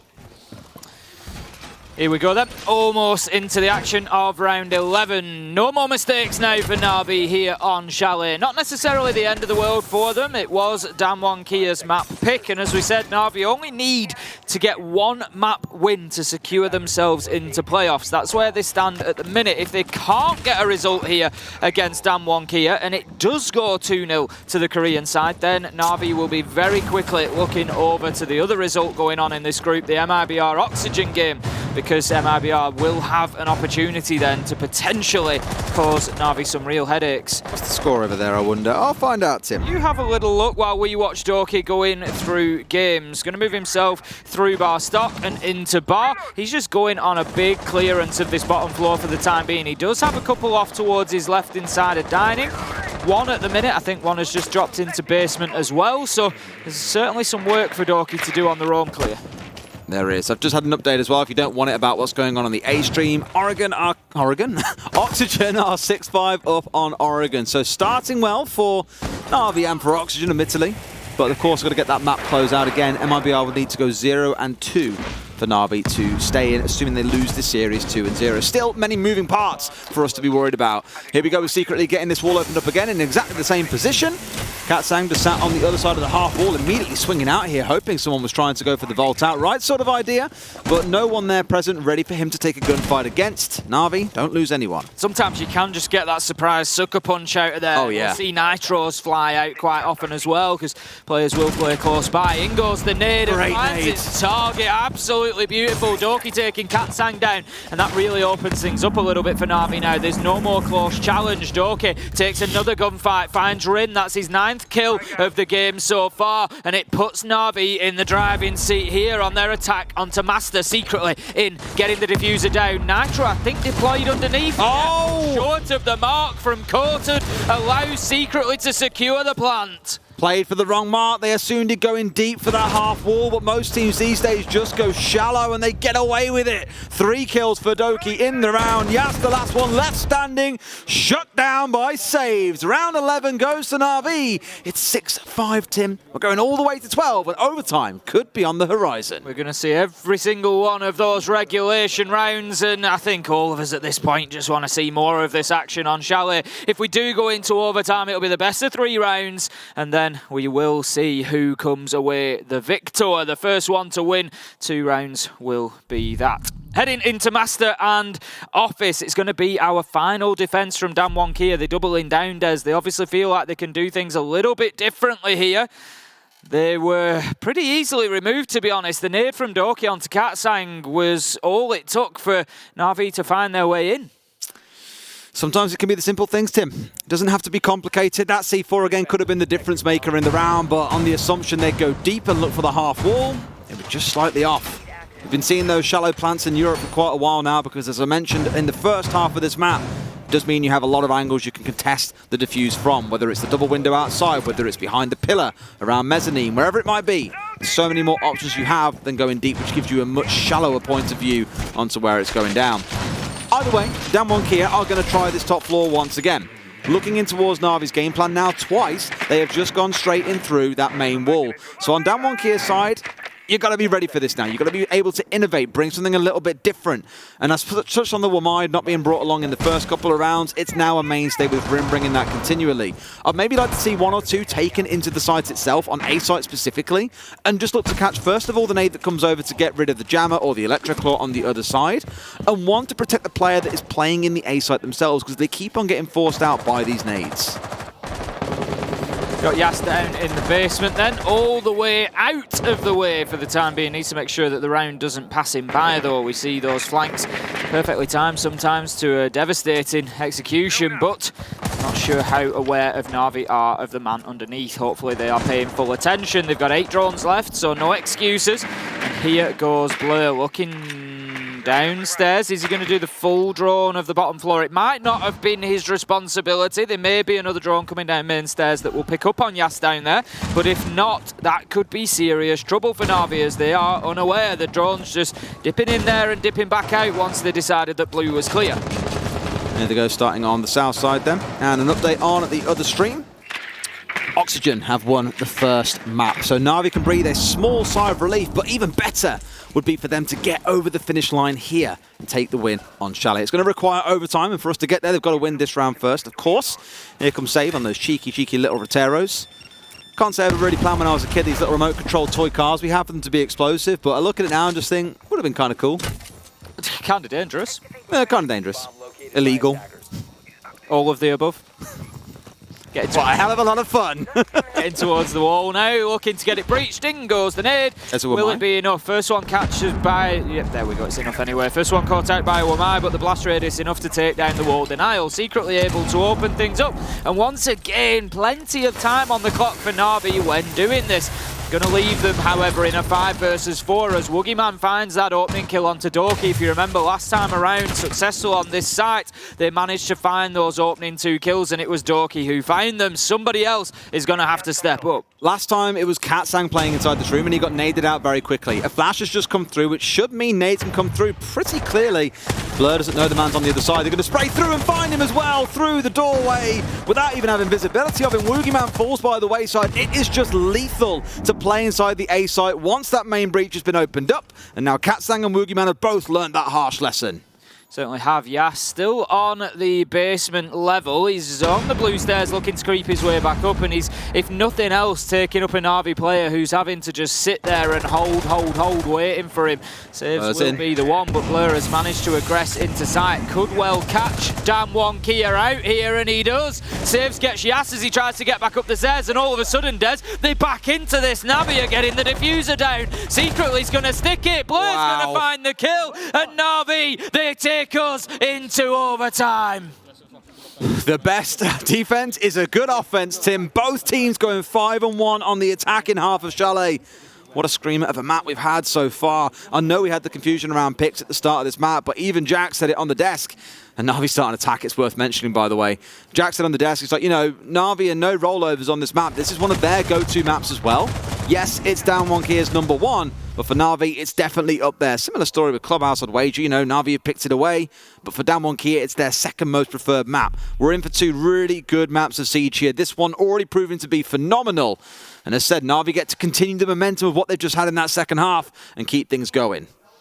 I think at this point, a lot of the other teams may be looking on and thinking, you know, this would be a very good result here for Na'Vi to come in and take a map away from Damwon, because the last thing you want is that team in the knockout stages that's 8-0, unbeaten, riding on confidence, just destroying everybody. If Na'Vi can at least just show that they are fallible, show that they can be beaten, it'll be good for a lot of the remaining teams who they may face later on. But by the same token, it may just push them to work even harder than I'm sure they already are. Beautiful. Okie dokie. Let's see how things start out. Bar and Gaming is where we're heading to in round 13. Oh, Tim, you didn't do the line, I don't think. Of course I did. Did you do the line? You do it again, because I missed it. We're going to overtime, Des. I think it's because I didn't say Des.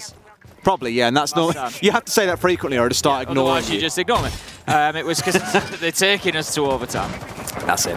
And we are indeed. You won't believe the amount of times I get asked to say that now. It's a catchphrase, mate. That and laser gates I've made. I could get like a little doll made up, you know, that talks. Yeah, action we spoke about this before. What phrases would it say? And one is definitely, we're going to overtime, Des. Terrible. Another one has got to be, laser gates. Terrible accent. That was a great accent. Every single I will not take this. Absolutely terrible. Slander. Round number 13. going to go in. We're 30 seconds into the action phase, and whoever can win 2 of the next 3 rounds is going to be the one who takes Chalet here. Doki's getting mobile. He's up on the top floor, looking to continue that clearance. Attacking onto Bar and Game in this one. We saw DWG KIA defend this in round 7. Flawless round for Na'Vi. We saw them defend it in round 10 where they won.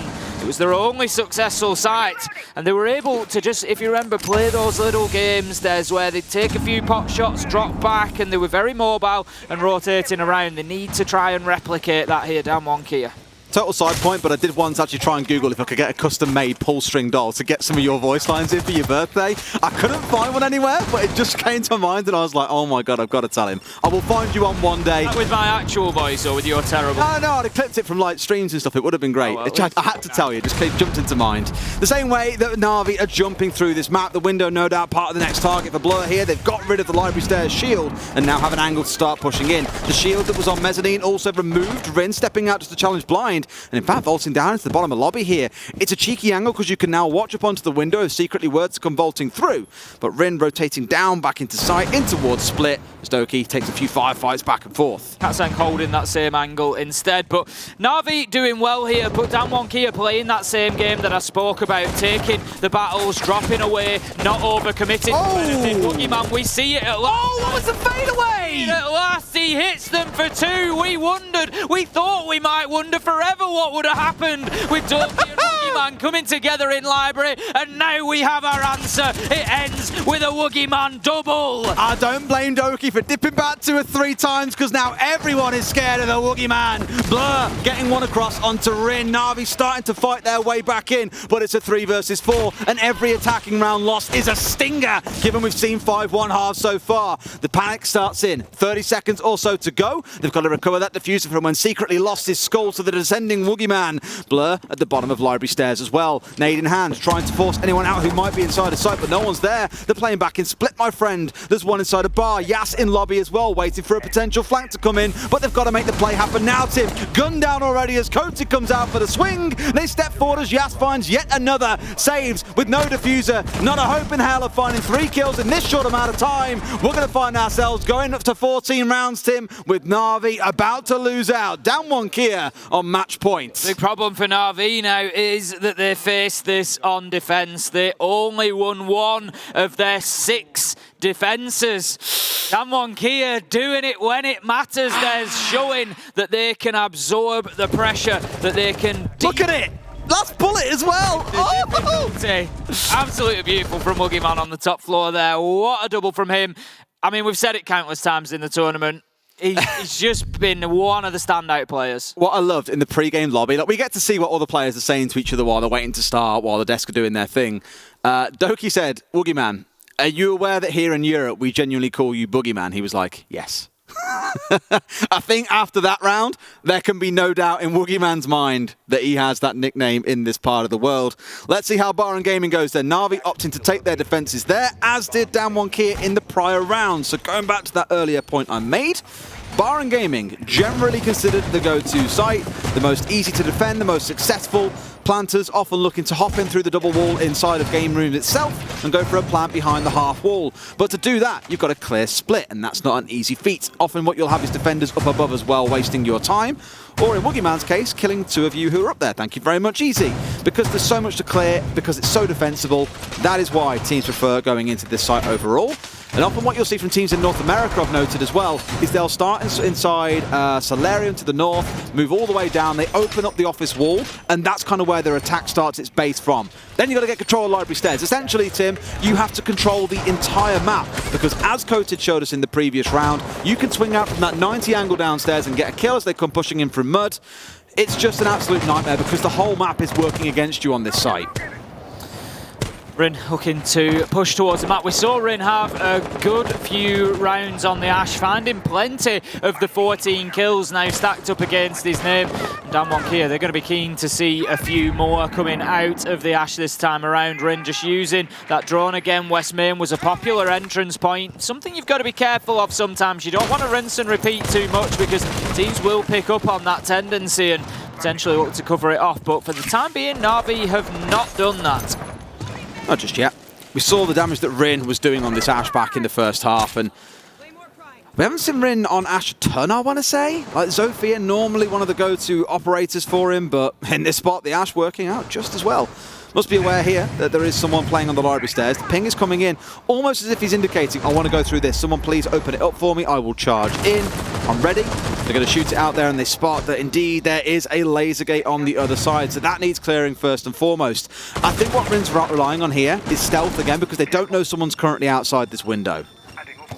Rin's going to drop away from that, not wanting to engage too much. They know that there's going to be somebody at the top of blue. They know they need to clear them out, but for the time being, Damwon Kia not really having the answer. But if we remember last time, they managed to get in here and plant. It was without the full defence being taken apart, and that's exactly what they're doing. Katsang and Coated go in. Katsang will find himself down, but not before getting a kill onto Save. Secretly finishes him off with the shotgun. Out goes the Toxic Babe, and it's all scramble to all stations here for Na'Vi as they just trying to hold on. They've got the diffuser inside of sight, but there's not going to be an opportunity to put it down just yet. This is 10 stairs. We've got a little standoff here. We've got Coated in behind the wall, but nobody wants to aggress this. He's got the smoke in back pocket. He can starve the man out, but they think he's gone back out the window. They're not aware he's still there, and he kills the smoke. That's absolutely huge, because secretly had the keys to the kingdom to Na'Vi making it through into round 15, but Damwon Kia are getting the plant down. They might be about to end dreams here on Chalet. Woogieman finds another. A 4 versus 2 before Doki does find one, but it's a 1 versus 3. I really doubt he manages to recover this one for the boys. Unfortunately, Tim, this one looks done and dusted. He's going to try and stick the defuse, but no doubt going to find himself swung on any second now. In it comes. Shots just about missing him before Yas strikes from above. Damwon Kia dangling map 1 in front of Na'Vi and then cruelly snatching it away. What a performance from the Koreans there. They were reeled back in. We've got to give Na'Vi the credit for the part they played as well. 5-1 halves in either direction are never easy. Damwon Kia leading by a big margin at the half, but able to be reeled back in by Na'Vi. But then they just dug deep and they found it in overtime, taking an attack and a defence to get the job done. Damwon Kia still unbeaten. But it was close. Like I say, it's like dangling the carrot saying, one, it can have it, one, it can have it, with that 1 point that Na'Vi need to get through and guarantee they're in. Otherwise, they're relying on what's going on the stream off to our right-hand side. MIBR, if they lose that series, Na'Vi will still make it in. But you don't want your fate to be in the hands of someone else. You want to have full control of this, and that has got to be the concerning point. The upside for Na'Vi, they're going into their map pick next. That is Clubhouse. Hopefully, we see a little bit of a better defend there. That's all they can hope at this point. You know, they've got to try to start locking some of that down. They do indeed. Let's go to a short break. Heaven knows the teams need it as well after that slugfest on Chalet. Back in a few minutes with Clubhouse.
enjoying yourself there, Des? That's a vibe, mate. Nice Honestly, little jam.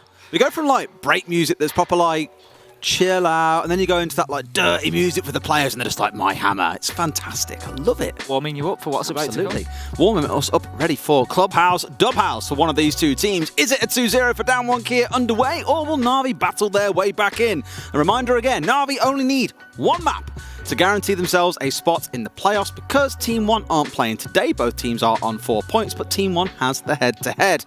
The problem is, Tim, although it's a Na'Vi map pick coming into this, I'm still looking at it and thinking it's a second map preference pick for Down 1 Kia. It's going to be rough, and if the stats from the last game are anything to go by, I'm not feeling too good. By the way, Woogieman, 3-0 on entry. The thing is, you look across there and there's plenty of good performances on both sides, which is why we went to overtime. But ultimately, I think Rin was the difference maker. If you look down those scores, it was just those few extra kills that maybe grabbed them a round or two. And it was all she wrote for Down 1 Kia as they got the win. Who's she and what did she write? That's just a saying, isn't it? Yeah, it is, but who is she and what does she write? No idea. In this case, she wrote that Down 1 won 86. I want to know who she is because she's writing a lot of things and people are saying it's all she wrote, so it's got to be some pretty important things that she's writing.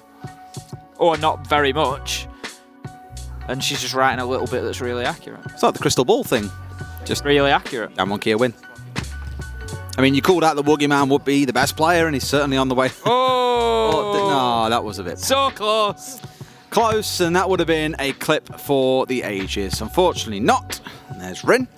We haven't had I don't think we've had a spill from one of the players yet, have we? No, we have had that a few times before, haven't we? Where it's just like, Dude, oh, they was it? I can't spilled their remember drink who on it the was. keyboard. Was it somebody in Sweden spilled the drink on the keyboard? I want to say... No, I don't want to call anybody out in case I'm wrong. Nah, call them out, Tim. I thought it was somebody from SSG. Come on, you can get it. Come on, before they get into the game, come on. Oh. He did do it, he just didn't see it on camera. It's like a magic Always trick. the way, isn't it? Always Weird the that. way. No one's watching and you managed to do it, right? How strange. Always the way. We'll trust you. We believe you. I ran a marathon in 30 minutes as well. Did you? Nobody saw There's it. no kind of photographers there, they were banned, but I Nobody did saw it. it, yeah. Trust me. I did 29 minutes. Did you? Oh, Yeah. Really? When was that then? You got proof, huh? Oh, nobody saw it. Did it though? It's about that, mate. It sounds a bit dodgy to me. A minute faster than you. Have a word. Not the first time that's going to be said. Let's see how we do going into Clubhouse. We'll get into Clubhouse in just a minute. I'm excited to see how it shakes down because, as said again, for Down 1 Kia, these are their top 2 maps. Chalet and Clubhouse are their best 2 maps. Na'Vi have made a somewhat questionable decision in bringing Down 1 Kia to that in a series where Na'Vi desperately need one map. I'll be asking questions of, was there a better map you could go to?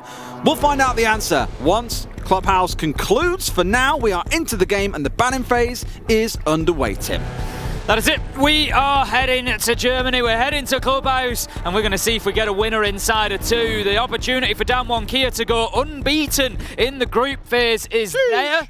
We all knew they were going to be a strong team coming in, given their meteoric rise through last year, but I don't think anybody quite expected what they have given us so far at SI 2022. Down 1 Kia impressing absolutely everybody. There's got to be a KIA ban coming through here. Thatcher and Maverick both off the board. The 2 things you turn to get rid of Maverick, KIA, sorry. And knowing that Nath on the side of Na'Vi plays that operator quite a lot, it's got to go. It's going to be the mirror. Okay, Tim. You led yourself down a dead end there, Des. No, because the thing is, it is the go-to logical decision. Pretty much every team does it. It's interesting that it hasn't gone. It's very interesting. You will see KIA now in the vast majority of these rounds. Of that, I pretty much guarantee. Especially the basement. Especially basement, because what are you doing now to get rid of those? It's going to be a nightmare. Do you bring Carly? Like, not really. Kitchen you can open. You can, like, tuck nays down from, like, main stairs or the hallway in basement into Moto, and that will clear it out. It's not going to be easy, though. No. It's not going to be easy. No. As said, you are going to see it pretty much every single round. So I hope you guys enjoy some electric and some C4s, because you're going to see a lot of them. Going to be heading into round number 1 then. Down 1 Kia are on the defence, and they will indeed be going down to the basement site. So we get to immediately see how these 2 teams are going to deal with this situation. We're not going to know necessarily before they go in, but the KIA does have 2 electricals, and which hatches will be electrified? I would expect Kitchen and Moto, personally. Twitch stonks through the roof. Absolutely. Keep a close eye on those shock drones. Now, we've seen Twitch a lot throughout this competition. I keep on talking about her. Best skin in the game with the wildcard. F2's a decent gun. Fast operator. Got smokes for executes. Got 3 drones on side. She got a lot going for her, right? popular lass in the game at the moment. This game, she's not just popular, she's really, really key. Because if the grenades can't remove away those electro claws, well, then you turn towards the Twitch and saying, right, you need to go and zap those out. So we'll keep an eye on saves and see just how much you can get done in this game. First one has been dropped immediately on towards the Moto hatch. The second might be used on the triple wall rather than going in towards a hatch. Because again, it's quite difficult to get rid of that. You can't open up above the wall itself. So they do have the ability to lock down some really key parts of the map. I love that from Courted there. We just saw him open up the rotate, and he did. I don't know. It's just one of those things that you can sort of relate to. He did what we all do, and he just dipped through it, dipped back. Yep, make sure that's nice and clean for everybody. Off I go. He didn't need to go through the rotate. This did happen in a game on Monday. Check. I love it. I forget who we cast on Monday where it happened, but they didn't fully open a rotate. All about the detail. And I was just like, guys, like it's not open. Like, you look at it. It's all about the details and making sure that everything is as it should be, because you don't want that costing you late in the round. Now, yes, he's going to take a little quick look towards Jacuzzi Wall, but decides better of it. Going to dip away. He's still got black eye cameras to deploy. There's still setup going on here, nearly 40 seconds into the round for Damwon Kia and Na'Vi. They are not messing about. They're looking to get themselves into that top floor clearance. As I said, Jacuzzi Wall is open. Doki's inside of Garage, and so it begins. All right, so Roma's not highly effectual, not slowing down Na'Vi any great degree. I mean, arguably outside of the Jaeger, which I guarantee you Rin is very happy to now have unbanned here on Club. It's really that plus Yas on the Valkyrie that you would see as your Romas. The other three ideally want to be staying inside of sight. So everyone's dug back in, ready for Na'Vi's onslaught once it kicks in. But Na'Vi now have got the job of getting all these hatches opened up. You're going to see a lot of her banner on this map. The Queen of Hatches, as Ubisoft declared their design intent for that operator, alongside the Thermite Morph for when those really big holes need to get opened up, Tim. Blur going to work very early in the round here for what we see sometimes. Going to be opening things up. Surely sees the Maestro. Beautiful from Blur. Takes down Woogieman with a big opener there. And that is going to potentially have a big impact on the round. Yas is waiting. Nitro in hand. Sends it out, but it does not land. It's a good C4 as well. Up through into bar. If the man was still there, then yep, that would be a freebie. Shut down. But not the case as it already ran away out towards the front door. And no kill was gifted on the other side. Blur getting to work with renovations inside the kitchen. They decided the current one's a little bit outdated. It's time to get the kitchen fitters in, start some renovations. They've got the ping coming in onto the Evil Eye as well, off towards AKs. And they want this to be gone. It's a bit of a standoff here as well, because Saves is looking for it to open up and then to blast it out. But right now, it's simply not going to open. Why would you give away a bit of utility for free? Blur sends down the nade, not to take out the Maestro, I don't think, but was looking for Yas potentially, which of course would have been a much greater target. The second one goes in, that one is short, doesn't take out the Evil Eye, and that leaves a little bit of a situation for Na'Vi now. No nades left, and without the Twitch drone dealing with it, that camera is likely to remain in place. That's the problem. They can drop smokes down if they really want to from Saves and make a play on this one, but they haven't got time because Yas is finding one. It's a couple back and forth between either side, but they've got to get in and make the drop happen and look for the plant here. Retrieves the diffuser, goes deep inside of Arsenal, and now going to look to make this one happen. Not quite sure he intended to go for the swing, as Doki's in as well. Rin at 1 versus 2, but I don't think he'll have enough time to get round to stop Blur here. Spray through the wall. Oh! Half a second too late, unfortunately. Red ping's coming out. The Evil Eye now coming into full effect. They've got a drone downstairs as well. Really, this is where Secret needs to be heads up and helping out in this fight. Save, sorry, I was a liar, not Secretly. A 1 versus 1 is outside the building, can sit and just hold this one and step back in for the vertical when the time kicks in. Rin going to try and long arm this one all the way through. If he can stick it out, this could be absolutely beautiful. He can't see it. Sees the feet. Surely you can see him now. Comes up and goes for the spray. Rin wins it out. A big 3K and enough time on the clock to get the defuse. It looked like Na'Vi should have had that one, but Damwon Kia bring it back from the brink. Rin, unreal. So Rin comes off the diffuser there because he obviously feels threatened as the shots start piling through the floor. It didn't actually look like the kill was probably going to land from Saves because he couldn't get a visual onto exactly where Rin was because he just managed to sort of long arm that diffuser a little bit.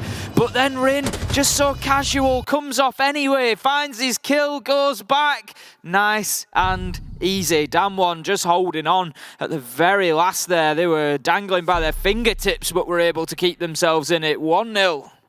Beautiful stuff. And rounds like that are the ones that you look back on later in a map and just go, that counted.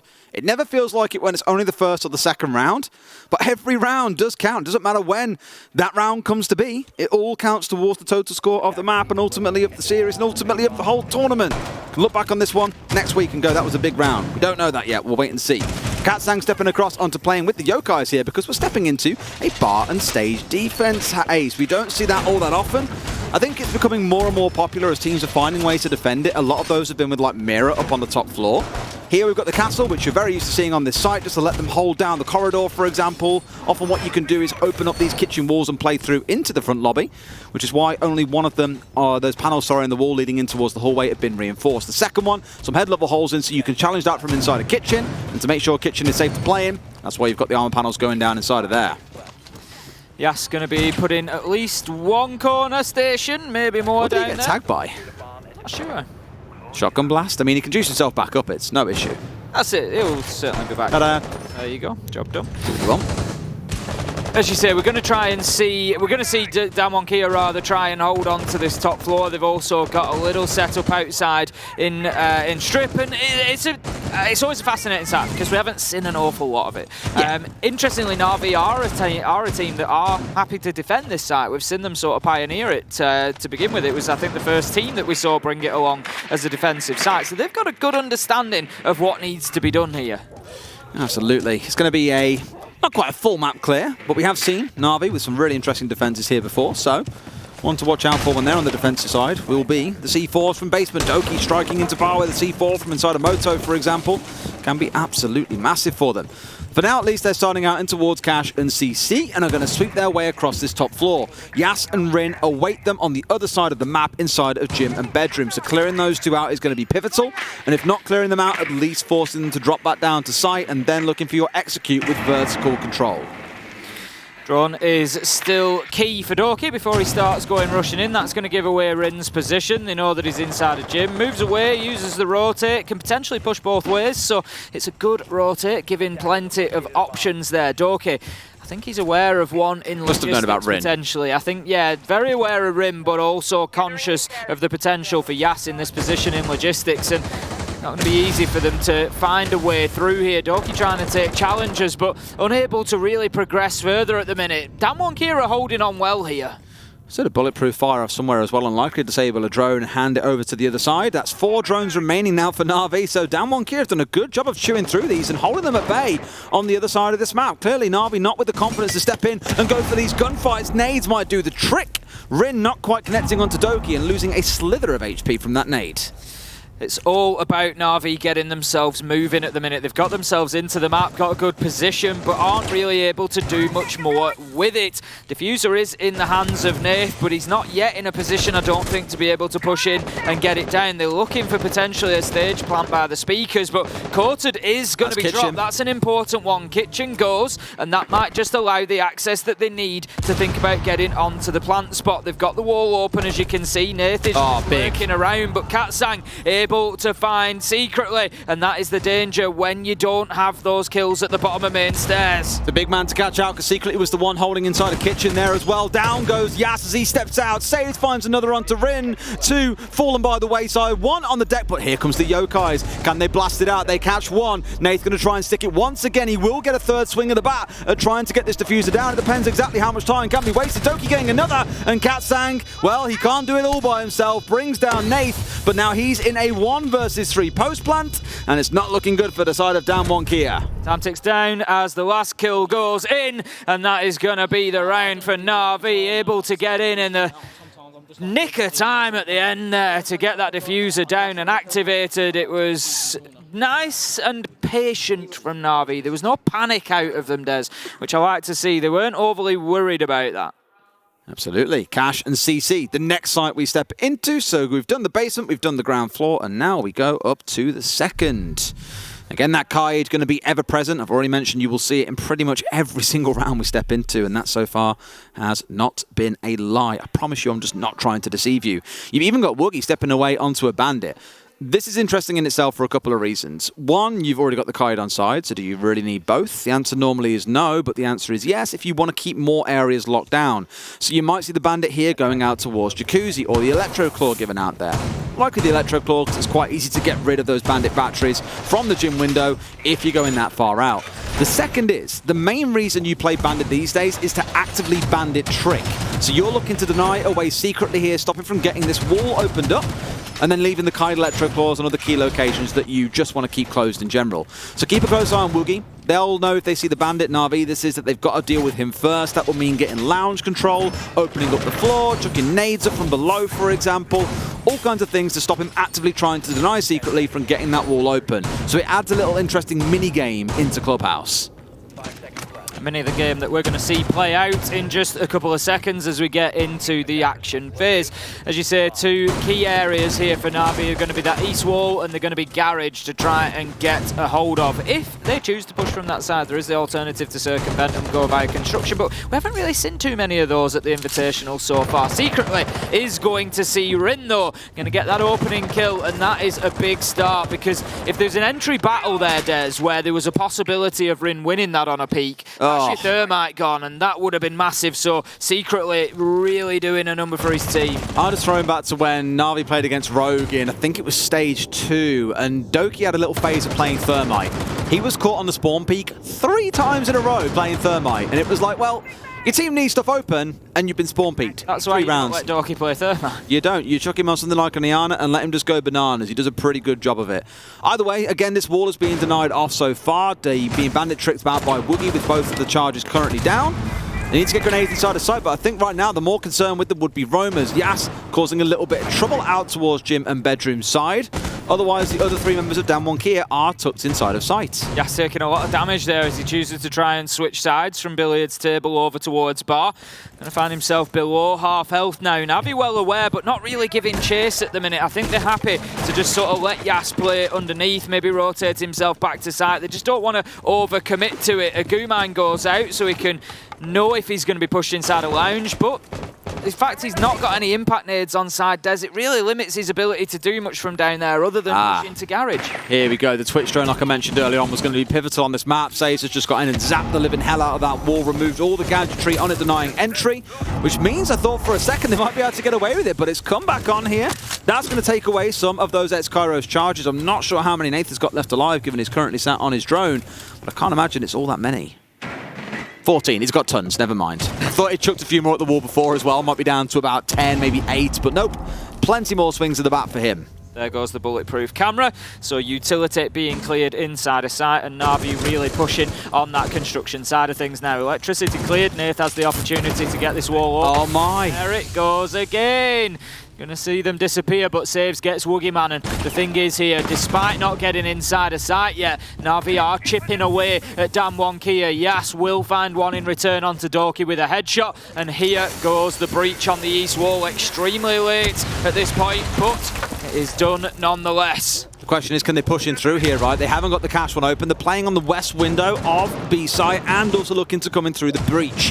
So secretly is the kind of pivotal part here. That's the kind of kill you need, because I was going to say garage isn't clear. They've found 2. They're forcing their way in. The last man has got the right sort of idea and secretly does it all. 3 big kills in the round to ensure Na'Vi get it over the finish line. What a round from secretly there. Kicks it off with a counter peak to stop the thermite being lost, and then manages to find himself 2 in the very last few seconds of the round to close it out. Solo clears catwalk, gets rid of control of red, like, does it all.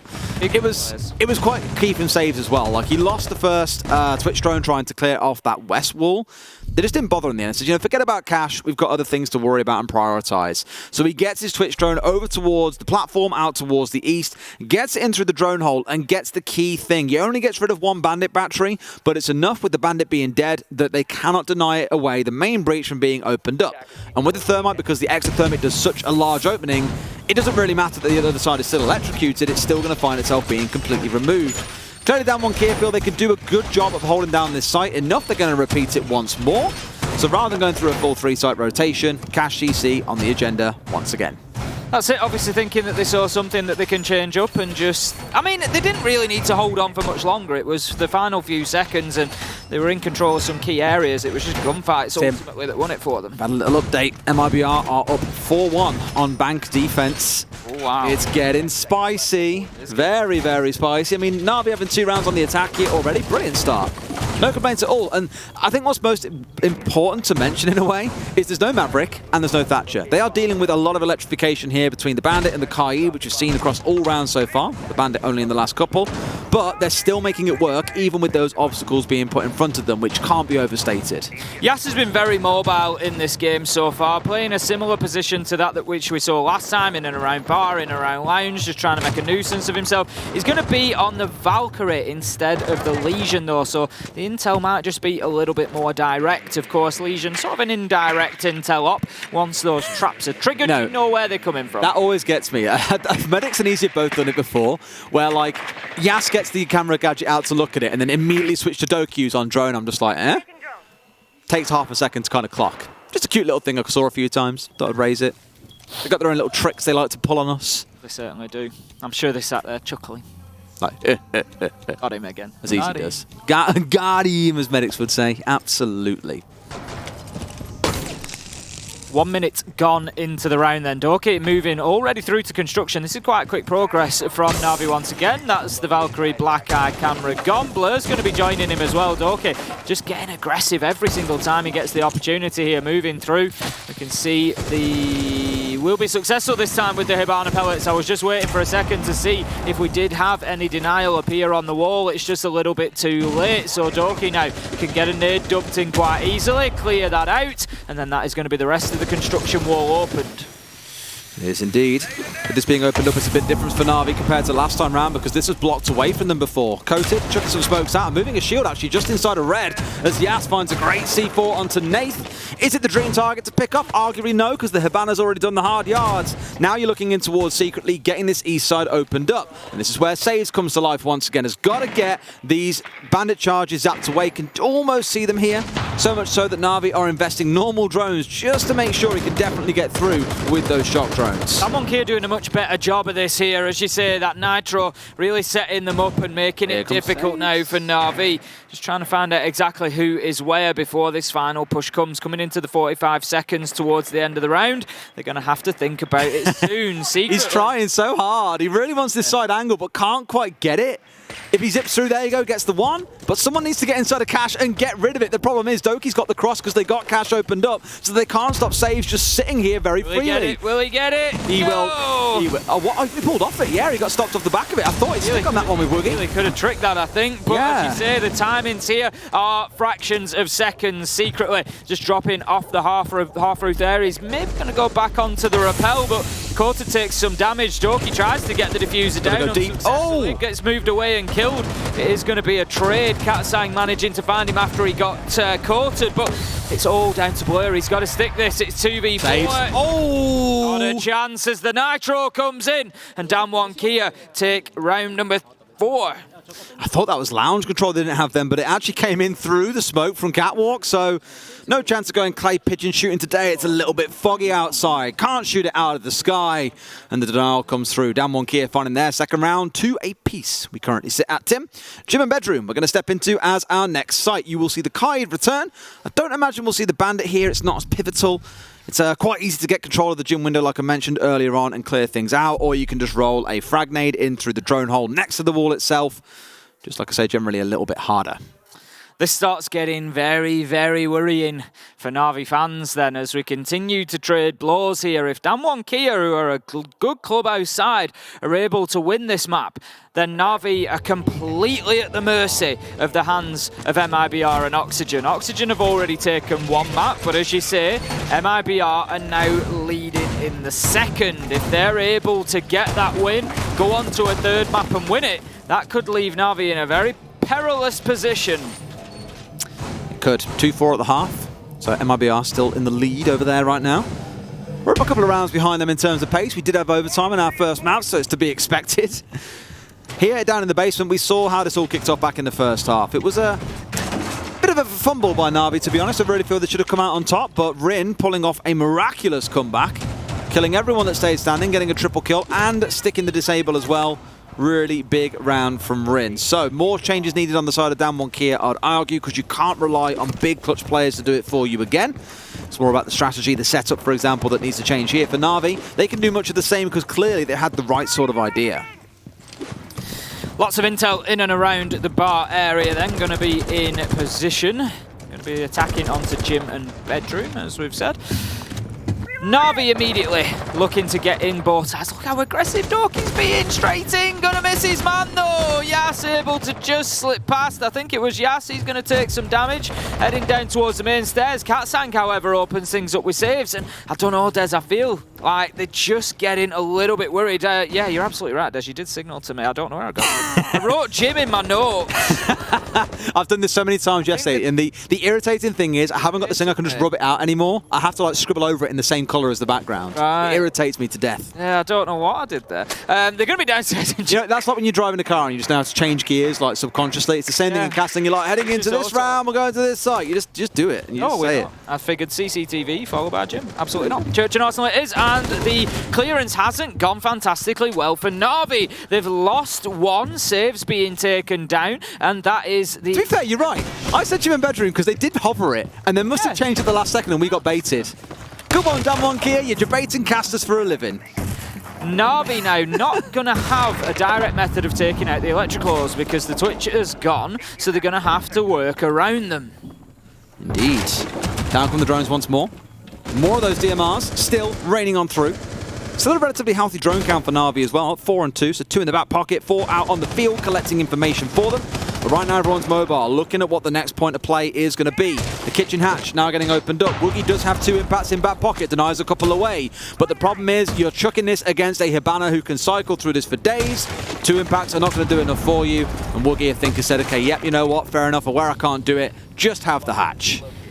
1 in dirt, 1 just at the back, deep near the Ash Rush spot. It's Woogieman and Kota that are going to try and keep Na'Vi from planting here. Doki's going in, he's getting aggressive, he knows he's up on top of the box. The hipfire will do the job. Manages to find the kill onto Katsang, levels us out at 4v4, and Na'Vi started to go well, get some momentum there, but it's Yas from underneath with a nitro onto Nath, but Blur finds Woogieman and they're just trading back and forth here. 3 versus 3, 28 seconds left to go. Diffuser in the hands of Blur. There could be an opportunity here, but Courted is still in dirt tunnel on the smoke. They've got dirt control, they've got blue control, they've got motor, they've got church. You know, Doki's got to force his way down main stairs here, and the rest are going to have to drop in. Yas picking up secretly. That's 1 comfortable kill for them. Doki charging his way down through main here as well. The drop comes in, can't quite find the kills, but Doki can't look 2 ways at once. He's not quite that good. Gets shut down. Damwon Kia move up to 3. Absolutely nowhere that Na'Vi could move there. It all came down to a last-second hatch drop as bodies were dropping around them,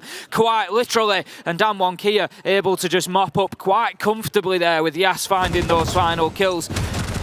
Moving on to the final attack for Na'Vi then, if we look at it from their side, it is this time, Des, going to be gym and bedroom. They're not going to switch it out on me. They are going to go up to the other top floor side. Don't really have too much of a choice, Damwon. They could go for bar again, but I don't think they're too keen. They've had their 1 run at it. This time it's going to be gym bedroom. I was really curious to see whether or not the 6th pick for Yas, who has done this in the vast majority of the rounds, was going to be over to the Valkyrie again, which he's played exclusively throughout this half, or over to the KIA, which no one else had hovered.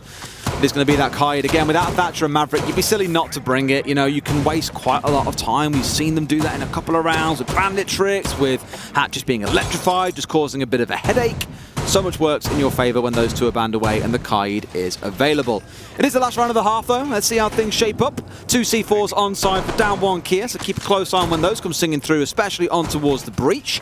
That's assuming, of course, that Na'Vi can get it open in the first place, because no doubt it is going to be electrified off. And with 2 or 3 members of Damwon Kia spacing out towards the east, you're going to have a lovely cash CC setup, as we are so used to seeing on this site. Why is that, Tim? Why do we see the extension out towards Cash CC on gym bedroom? Why do we see it out there? I mean, the thing is, when you're doing any extension, it's particularly about slowing the attack down for starters, but this one in particular is to try and cover off that CCTV window. Bottom right of your screen now, it covers the access in a beautiful line of sight. We get all the way along there. It covers those windows, so whilst your defenders have got access to that area, you can't risk playing on them because you're just going to get peeked out from that window. So once you get control over that side, you can put somebody on the windows, and then it's just a nightmare for the defenders trying to move around inside a site. Thank you very much, Teacher Tim, for that rundown on why we have this setup. Now let's see, as we're 40 seconds in, what's going to happen. That was nice and smooth. I really enjoyed that, mate. Thank you. Let's see how the next 45 seconds go. Well, next 45 seconds go. See how the next 2 minutes and 15 seconds go, because 45 seconds have already elapsed. Better, Derry. Well done. Now we're looking towards how they can get this west wall opened up. They've got saves out here once again. So he is playing with the shock drones, and the thing is, DWG KIA have had their crosshairs trained groundward for the vast majority of this half. It's been a game of cat and mouse, essentially, where these shock drones are desperate to stay alive because they're so critical to getting these walls opened up. Yas will sit and hold, take out the one drone that comes in from secretly. 6 remaining on the side of Na'Vi. Doki going to join Blur inside of the map. He's moving in from the strip side and looking to move across and probably just join up here. They want a nade bathroom. Exactly that. He wants to try and get underneath and just use those explosives, as will Blur, but they're just being very cautious of the potential for somebody on the roam, and they would be right to do so. They don't want to get themselves caught out and lose that important before it comes out. The bait and switch. Save sent his drone up main stairs whilst they had drones going in through the hatch or through the drone hole, and they just weren't even looking the right way. Gets the Kite Electroculture off, and the wall is opened up. Coated almost being naded out from below by Blur, by the way. Still in it, at least for now, but could find himself finished off if he's not too careful. Mute Jammer just preventing those X-Kairos pellets from detonating at the minute. Doki sending in the Gon 6 from underneath, likely to clear out some utility. He was looking to clear out the Mute Jammer. It's going to be, there's at least one still there. I don't know if it was repositioned by Coated, but Blur, he manages to get a headshot onto Yas, and what a nice shot. That must have been above the bomb chassis from main stairs. 5 versus 4 advantage, Na'Vi, but time ticking down. Filthy little pixel angle to hold on here. In he steps. Not aware if someone's inside of logistics. I don't think they're fully drawing this one out. Boogeyman is sat in the back corner. He's just waiting for someone to come peeking around the hatch. They must have this small inclination that he's here. Can't quite hit the headshot. Goes for a spray. Waiting for the restep to come back in. But no, not going to be the case. Blur could go for a swing in, but I think he's slightly wary of what's going on inside a bedroom down to his south. And sure enough, gets swung. And himself cut down, as well as a shotgun kill along the way from Coated. Oh! He's going wild. That's 3 on the round. Shut down eventually, but DWG KIA on the back of that Coated triple with the shotgun are able to close out what could have been a very difficult gym and bedroom round. I feel like Na'Vi just failed to take a couple of opportunities there. We said this about round 2, Tim. I'm going to say it again in round 6. That is one of those rounds you'll look at and say, they really should have won that, and what a difference it could go on to make.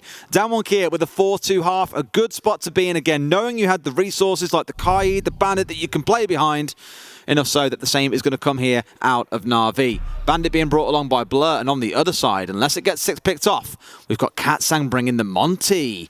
I haven't seen that one for a while, but if there's one way to just ignore electrified walls and just walk through a doorway quite safely, it is behind a shield. Exactly that. I think we, may well see the old dirt tunnel push here, potentially. Try and get down there behind the Monty and force your way into sight, or it could be that he's used somewhere else. We'll keep a very close eye on that as we go. On the side of Na'Vi, we've got a lot of electrification once again. Blur on the Bandit, Nath on the KIA. It'll be Nath that will be responsible for those hatches, but I'm interested to see what Blur does with the Bandit batteries. Probably the triple wall on the left, potentially. Maybe even a little bit of attention to Dirt Tunnel to try and prevent access from that side. We will see where they get placed, but certainly plenty of options for Na'Vi. What does the crystal ball tell you, Tim? What's the option we're going to see? Triple wall. Triple wall? All right, let's see. The time will tell.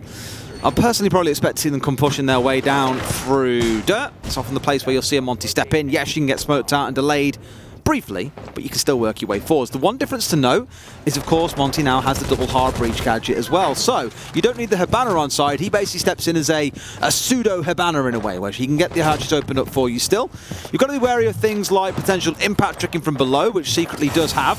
But look at the pace at which they've gone in here, Tim. They ain't mucking about. 20 seconds in, Coated inside a kitchen, and the hatch has been opened. That's how you deal with a hatch that could potentially have an electrical on it. You just move extremely quickly. Interestingly, Blur hasn't placed against any of those bandit batteries either. So at this point in time, he's solely bringing the operator for gun and what's utility. this? Is it dirt being opened up? Imagine that.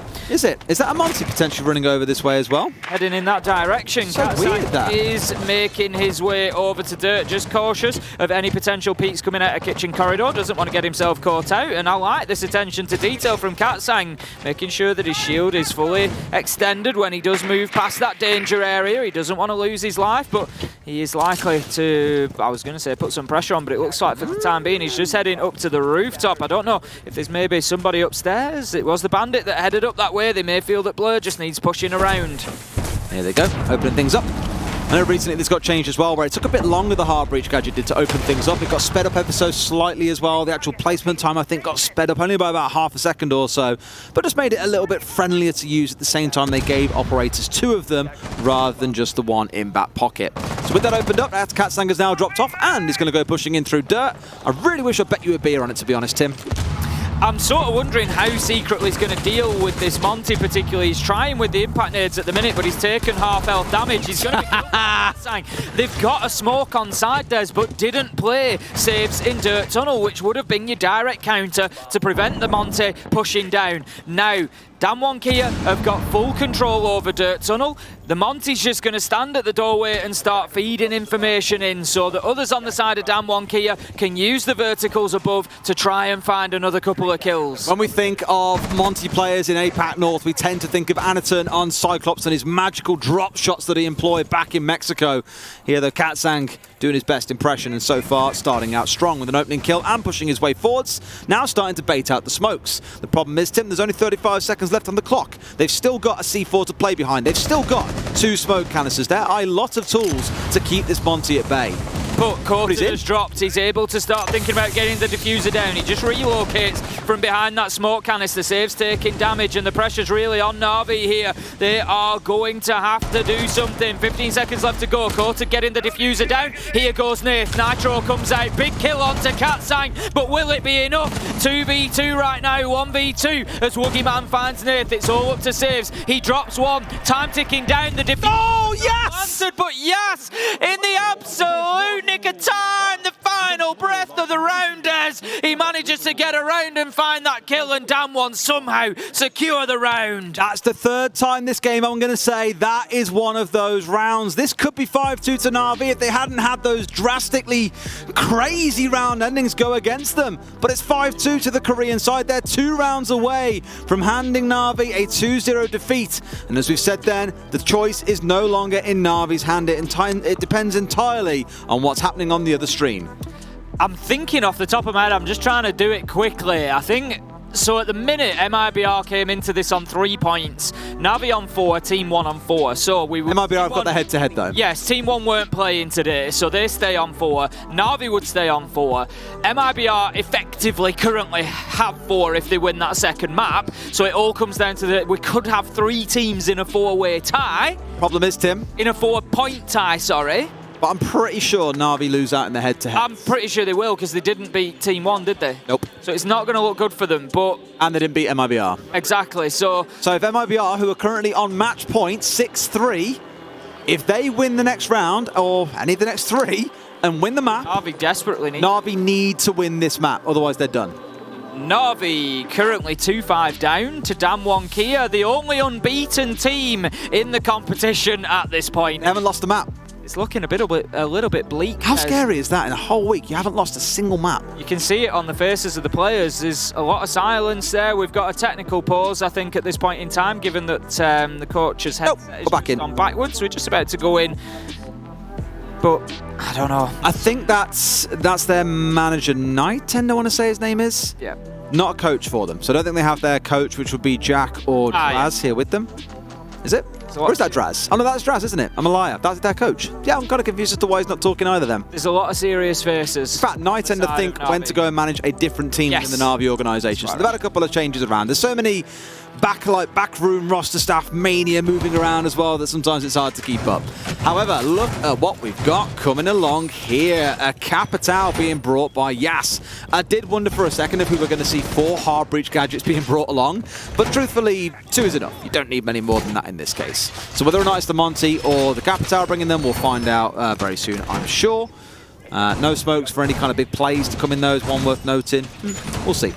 Cash and CC were stepping into, so lots to play behind here when it comes to the executes, because you've got the smoke bolts, of course, coming in from Yas at the same time, and the fire bolts to get defenders moving. Also keep an eye on Woogieman's Twitch drones, though, because like we saw from saves on this site, there was a lot of dancing around to try and get rid of the electrification gadgets. Here, there are no bandit batteries. It is just solely coming down to those electro claws. There's only 2 of them, but they'll have to try and find them both. They will do. They'll need to clear them out if they want to get that open, and as you say, it's not going to be easy. No Thatcher on the board, no Maverick on the board. They are limited with options. Twitch on the side of Woogieman is going to be important. Need to go in and try and get them, but with mute jammers in play as well, it could be a tricky one. You're going to have to go the long way around and hope that they don't get spotted on the way there. Lower garage is going to be opened very quickly by Katsang, so that is a point to the credit of Damwon Kia. They start to just undermine the position on Catwalk by doing that. So please open window. Drone, sadly, cannot smash through wooden barricades. Needs someone else to do that job for him. I've noticed this quite a bit from Damwon Kia in the last 2 maps. When they need something done, they'll just ping the living hell out of it. Likely, of course, accompanied by comms, but they will let them know I am stuck and they need attention here, essentially. There he is and finds the electric claw over the top, I think. So with that one taken away, it would mean the second one has to come out from Blur here. If they see it stick on, oh, it's just too easy. That's both. Oh, one still in back pocket. Sorry, I'm a liar. He took it off the wall. So there is one still that he can deploy here, but it's too late. And they've got it open in record time. 75 seconds from the round start is all it took. Whereas Na'Vi, they've really struggled really into the last 30 seconds to get it open on their attacks. Damwon Kia dealing with that fantastically well. Quarter's just going to hold the angle there. Capitao bolts go up onto the catwalk, and look, no, he is stuck. Yas will get the kill onto Secretly, who dramatically topples over the edge of the catwalk there as he dies. And for the time being, the only thing slowing down this Damwon attack is their own fire arrows. They burn away, and Katsang can continue that march forward towards the sides. Well, so many teams have called Damwon Kia terrifying, and you're seeing it come into life in this round. The Monty bullying his way out catwalk with some support from the Capitao, and they're already staring at the site. A great shot from Doki will find the Woogieman as he's taken out of the round, but it's still a numbers advantage for Damwon Kia in the last 60 seconds. Opportunity maybe for Quarter to get himself in and think about a plan, but they're just going to do a little bit more softening up work before they get there. Katsang getting on the drone. Careful moving across the window without his shield in place there, and he's going to take a little bit of damage. Quarter is just hard on the outside of that breach, waiting for his moment to push in. Katsang getting aggressive now, but needs to be careful with that damage that he's taken. It could just be C4. a little chip. There's 2 C4s there available that could do the business. Doki manages to make his way up the back of garage and find the kill. Below. And all of a sudden, Na'Vi look like they might just be able to hold on. Well, Yas is charging his way through here, beelining into the back, hoping to find himself a kill or 2. No doubt the call came in on where Blur is. The swing comes in, but Yas can't find him. An easy shutout. A 3 versus 2, make it 2. As Kotis finds one more. Doki on a big flank here. Can he play spoiler? As Kotis starts getting that diffuser down. C4 in hand. It could be a big double. Yes, it will. The fireworks fly as Na'Vi hang on for another round. Keep themselves fighting. 3-5 they come back to, and you just... Damwon Kia just kept giving them too many chances, too many opportunities to come back into that. Des never dealt with Doki, who was able to get a kill, dip underneath, fight. He was just a problem for them throughout the round, and Damwon Kia just weren't, and it's unusual for them, they weren't reactive enough to it. It was almost like, look, we've got this problem behind us, we just need to keep pushing, right, get into cash, and it just didn't work for them. Really, Blur was the issue there, I guess. Even his presence against the Monty didn't want to step much further forwards. And with him just sitting there going, he's literally stood inside the doorway. Doki could just get behind him, spraying through the soft floor, bring down the Titan itself. All too easy for them. 5-3 then. And with Na'Vi showing a little bit of fight back here, I think there's another twist in this tale before we get to the end tip. I think there could be, like you say, Na'Vi need to use that last round to start sort of building a bit of momentum now. They've got work to do, that much is absolutely for sure. Damwon Kia showing that there is flaws there and they can lose out sometimes. They don't always make that perfect decision, but it's going to be gym and bedroom this time for Na'Vi. We haven't seen them try to defend it yet. We're 50-50 so far on their defense. 1 win, 1 loss. Top floor has been kind to them. They're going to try to see if the second top floor site will be the same. Been joined by a mystery Milosh, haven't we, Tim? Same rounds come and have a always poke. a joy to be joined by Milosh. It's funny because most of this event, I was saying to him earlier on, we've missed him for the vast majority of this event. Milosh has too much power. I can mute you. With great power. Tim was just about to say, with great power comes great responsibility, and Milosh is like, cough button, bam! For those who don't know, we have 2 buttons behind the scenes. We have a cough button, which mutes us entirely, or talk back, where we can talk to our observer or to production. And Milosh is just being very liberal with both of those. Let's see how the round goes. So we are 30 seconds in, and we can stop talking a bunch of rubbish now and focus on the game a little bit more, Tim. We're starting things out on the east side. Once again, a garage push coming in from Katsang on this Monty. Did have a good impact last round. I think we saw him get up on catwalk, get the kill through there, move forwards, really assist the team with information. They just got held up on the pushway into cash, and that's where he really started to pay the price. Here, they should be able to get through that east side of the map pretty quickly and get him onto the construction side door with no trouble at all. All they've got to watch out for then is a potential flank up through logistics, in which case someone can find a free kill into the back of the Monty. Na'Vi doing better at dealing with the Twitch drones this time around. We saw them problematic on the CCTV hold, where it allowed all the gadgets and utility to be cleared away, but this time managing to pick up at least one of them. Damwon Kia up to the rooftop. I would imagine logistics hatch and jacuzzi wall will be open before too long, and they will start to try and mount that pressure. Katsang, as we can see, over on the east side, just looking to bully once again. He's already got himself into construction. This is pretty quick coming in from Damwon Kia. There's halfway through the round, and they're doing some good work. They're just waiting for that electrification to be cleared off the back of the wall. The nades should do the job, as one will go in from the honor of Yas. No, it will not. Again, there's an Aruni laser gate sat down on this wall that's kind of stopping Katsang. It's now been burnt out. And he's having a little peeky into logistics to see if Blur has opted to swing, and the answer so far is no. Blur has been tucked away inside a secret for about 45 seconds at this point, so no massive point of concern for that at least. So much so that Katsang, though, is drawing all of his attention north side because he knows that's where the threat can come in from. They're trying to smash their way through this wall so they can challenge into Blur. A shotgun, sadly, is not going to help you too much here, my friend, not against a face full of shield. But Katsang now crouching through. They've also got the support of smoke grenades coming in because Blur is the one with those in the back pocket. Rin finding secretly, so slightly thinning out the Na'Vi ranks. Blur's going to also find himself under increasing pressure more than likely. Has to dip away, actually. Keeps moving back in through, but Katsang is pushing forward on one of those relentless marchers once again, just looking to bully and push and move. And Blur is going to come face to face with that big shieldy boy in just a few seconds. Rim being held up by the Aruni laser gate, and here we go. Here's the dance, but look at that. That's how you deal with it. Blur, a shotgun to the face of Katsang, 3 versus 2 as time ticks down. And Damwon Kia have no option but to try pushing forward. Na'Vi shut them down as they do, and it is as easy as that. Na'Vi bring themselves back within 1 round, 4-5. Rin dying to the laser gate on the push in through at the end there as well. It's a great way to close it out. But it's 2 rounds on the bounce. It was 5-2. Let's not forget, Na'Vi are slowly clawing their way back into this game. If they can win Church and Arsenal, they've then won all 3 of their rotation sites. They're not playing in Bar and Stage, but they will have played the other 3. They're dealing with the Monty pretty well. They've adapted now to it. They know what it is they need to be doing against this. The only issue I've really got here, Tim, is we saw the same sort of thing on Chalet, where Na'Vi really fought their way back in the second half, going 5-1 and sending us through to overtime. They couldn't just close it out, though. And I'm not saying Damwon are doing it, but the whole "want it, can't have it" thing starts coming back once again. Yeah, it's close for Na'Vi, but they've really got to drive it over the finish line, ideally not seeing us go through to overtime.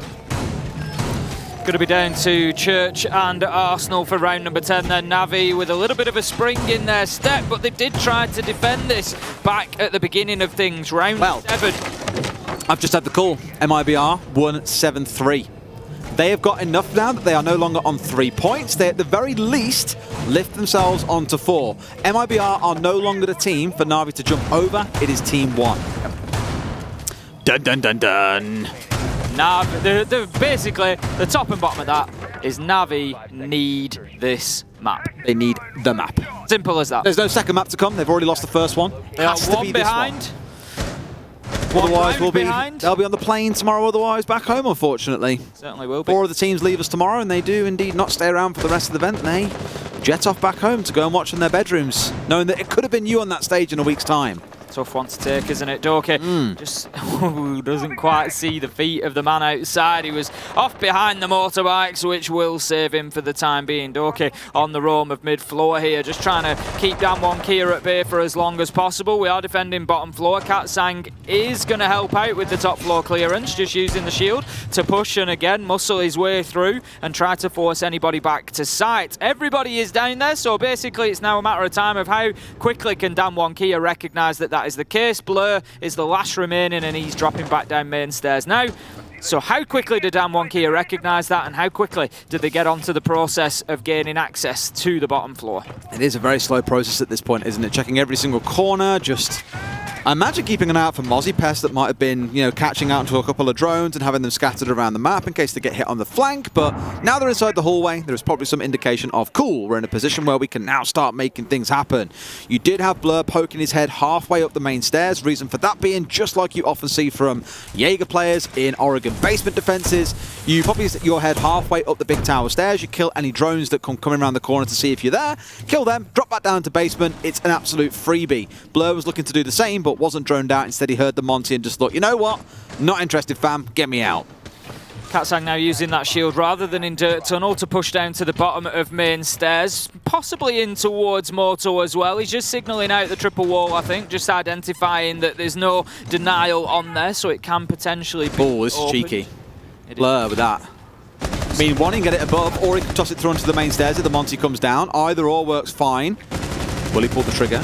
Still holding on, being patient as a saint. And here it comes out. That's going to be a good one. It's coated. Good night. They were hoping for him to get down on the church wall to get it opened up, but without a thermite on side, that is now an impossibility. They're going to have to play pretty much this entire round without opening up any walls. They did get... In fact, that's a lie. They haven't got anything, Tim. No hatches are open. This is great for Na'Vi. Absolutely great. This is a round that Na'Vi have to win from here. I'll put it in those terms. If they don't, they've given this away. Katsang's going to be able to move down dirt tunnel, but there's only 30 seconds left to go. Secretly, largely ignoring the Monty for the time being, challenging the one that he knows will be coming behind. No damage taken, just burnt a little bit of time. Katsang takes an awful lot of damage there. Rin trying to challenge his way into blue. But again, Doki manages to step out and find another important kill for Na'Vi. But here comes Damwon Kia, 3v3, pushing in from blue. 10 seconds left to go. Saves gets one. Can Saves find two? He's going to peek around with the shotgun. He knows the man is there. He's blasting through the wall. He finds him. He downs him. Surely there it is. Blur and Saves with 2 big kills. And Na'Vi are leveled as we're going to see all 12. We're going to see this through to conclusion. And we might just see a little bit beyond. Again, 5-2 up to 5-5. What a battle back from the UK team. Damwon Kia feeling a little bit rocked. Take a tactical pause. And truthfully, Tim, I think I'd like to see them step away from the Monty. I know you really like using it. I know you've lent on it a lot. It's now just being a bit too readable for the side of Na'Vi. And truthfully, I'd rather see Katsang on something like a sledge and, get swinging, get more nades on side, get fragging, because he's been hitting a lot of critical shots so far over this tournament. With you being on the Monty, you're not as effective. He's found 1 kill on it so far. Of course, it's assisted him more than that, but I'd like to see the kind of more guns-up play, a bit more pace, because that is where Damwon Kia have caught teams off guard, is that risk versus reward, high-frequency gameplay. The Monty's just slowing things down a little bit and giving Na'Vi time to react. Tactical pause being used then by both teams to have a little discussion. It was Damwon Kia who called it. They've decided that they just need to put the brakes on this Na'Vi train at the minute. Now, interestingly, I think when we get in, we've had, which site are we going to be going to? We've seen a full rotation from Na'Vi successfully. CCTV, Gym and Church. So they do have the option to go back to CCTV if they wish. Or alternatively, of course, there is the possibility of a bar defense coming in from Na'Vi. It's something that we've seen them do previously. It's something that we've seen them do very, very well. Will they bring it here? They've done well with Amira. This is the big difference, really. It being banned away, I think, can impact them on the top floor. This really, I think, is going to show the homework. Yep, you are circling Doki on my screen. I was just about to say, this really shows now whether or not Damwon KIA have done their homework. If you have seen Na'Vi on this defense before, they have the majority of players up on the top floor, but Doki is always down in the basement. They open up the Moto hatch, he sits in Moto with a C4 and chucks it up when the plant comes in. If Damwon KIA are not aware of that style of play, if they don't see the open hatch and go, huh, that's weird, there must be a reason for that, they will get stung by it. So we'll keep a close eye on Doki, see what he's up to in the round, and see if Damwon KIA read into it. Because really, with a Monty on side, you should be able to sweep across the bottom floor and force him away quite easy. Absolutely, it's all about recognising, you know, if they've done the homework, Des, they should be half expecting it because, as you say, you know, this is what Na'Vi have done previously, so they need to be aware of it and they need to get in and make sure that they're clearing it out because otherwise it could be lethal to their attempts to try and get the diffuser down. 5-5 we come into this. We're going to see at least 2 more rounds. Only one of these teams will get the opportunity to take the map, and Na'Vi fans everywhere are hoping that it is them. As we've said, things are looking pretty dicey for them to stick around in the playoffs if they don't get a map here, because MIBR, they've got themselves a point secured in the other game, and so regardless of what happens, tie up Na'Vi on points unless they can come away with something here. Imagine if you'd been caught then, just blind spraying through the double CC wall. Ugh. Would have been filthy to lose your Twitch so early on, and a real heartbreaker for Damwon KIA, who would have seen Na'Vi then be moving up to match point if things had carried on in that general direction. Rin taking a little bit of damage as he steps up towards the single construction wall. Blows it out as kind of a kick the tyres and walk away from the car. Same sort of vibe. A save still lurking around inside of Cash and CC. Katsang sweeping his way across the top floor, so they're not too worried about the basement right now. But I tell you what, Tim, they will be.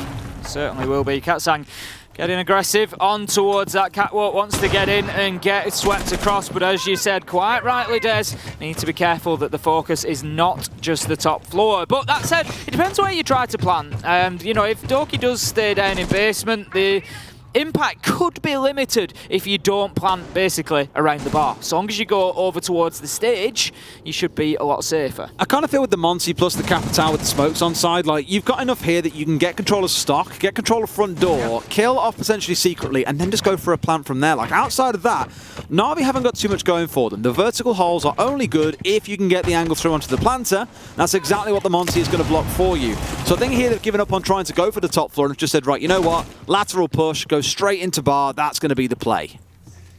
Saves over the balcony to get himself back down. The main stairs is also a really important position. A lot of the soft walls get opened up and you can get some lines of sight through onto double door, onto stock. We've got the shield there as well, just to be able to try and prevent pressure coming in for the plant. Flashbangs will come out, they will take effect. Rin is going to look to clear out the Maestro cam, and they are softening this area up here for a potential plant to come in. We're going to have the relocate from Katsang as he tries to push forward. He's just pinging out utility, and it's smart use of the Monty. Slowed down for the time being by the smoke canister coming out, but I don't think Damwon KIA were quite ready to go in for the plant at that point anyway. It's beautiful stuff, yeah, slowly whittling their way through. The shield still stands in this instance. Secretly the one who's got the unfavourable task of being the one to hold bar. Normally the first one to get naded out and die in these rounds. It is the smoke, but again, keep an eye, because Doki is still lurking around. In fact, I think it's Blur on the downstairs at the minute. Doki's come back up main stairs. So either way, there is the C4 player on the downstairs. Monty ran in the corner, and now they know the smoke is present. They've got about 15 seconds to play here. They could try and go for a plant, and that's exactly what they'll do. As another smoke comes out, it's Katsang going for the plant. Got his black shielded, but saves. He finds the kill. Turns out Damwon KIA have not done their homework. Teacher Tim is not impressed, and Na'Vi will take round 11 in comfort. 6-5, and they keep fighting, Des. They're taking us down to the absolute wire. This could not be closer, but let's not forget, it might not be over for Na'Vi. No, if they get the one map, it is. They jump Team 1. Team 1, that's the point. They need to get ahead of Team 1, who are locked on 4 points now. No games left to come, so they will not move. So it will then come down to Team 1 and MIBR. Team 1 will be looking towards that last game to see if MIBR managed to get the point or not, and it will all come down to a head-to-head between the two. So Na'Vi can secure it with just one more round, as they can ensure that they stay here in Sweden for at least a few more days. Oh boy, and it all rides on a gym bedroom defense. Remembering again that it is Na'Vi's map pick. If we go through to overtime, Na'Vi get the pick on which side they start on in overtime. And I can pretty much guarantee it's going to be the defense. They'll carry on with the momentum they've built up so far and look to see if they can close things out there and then. Setup-wise, we're seeing that Kaid on side. No Bandit, as we've seen a couple of times come out from Damwon Kia, especially once or twice from Na'Vi. Otherwise, everything looking the same as before. And finally, Tim, my prayers have been answered. We don't have the Monty on side anymore. Katsang moving across to playing on the sledge, bringing a much more capable gun, nades, and a bit of self-destruction. Not so much necessary on this site, but this could be the difference maker. Well, they're going to need a difference maker, Des, because the last 4 rounds have all gone to Na'Vi on the defence. So let's not forget it was 5-2 in favour of Damwon Kia, and I'm sure they're not going to be happy with the position that they find themselves in now, facing map point. The only way that they can maintain their unbeaten streak is to get themselves into overtime now, Des. They've got to get there, and they've got to push forward for those extra rounds if they want to close this out. Absolutely. It's looking a bit dicey given they haven't been able to do it now. 4 rounds on the trot for Na'Vi, looking hot in form. And it's kind of been the summary of the series, really, where the first half of a map has been dominated by Damwon Kia, and then Na'Vi has swung it back in the second.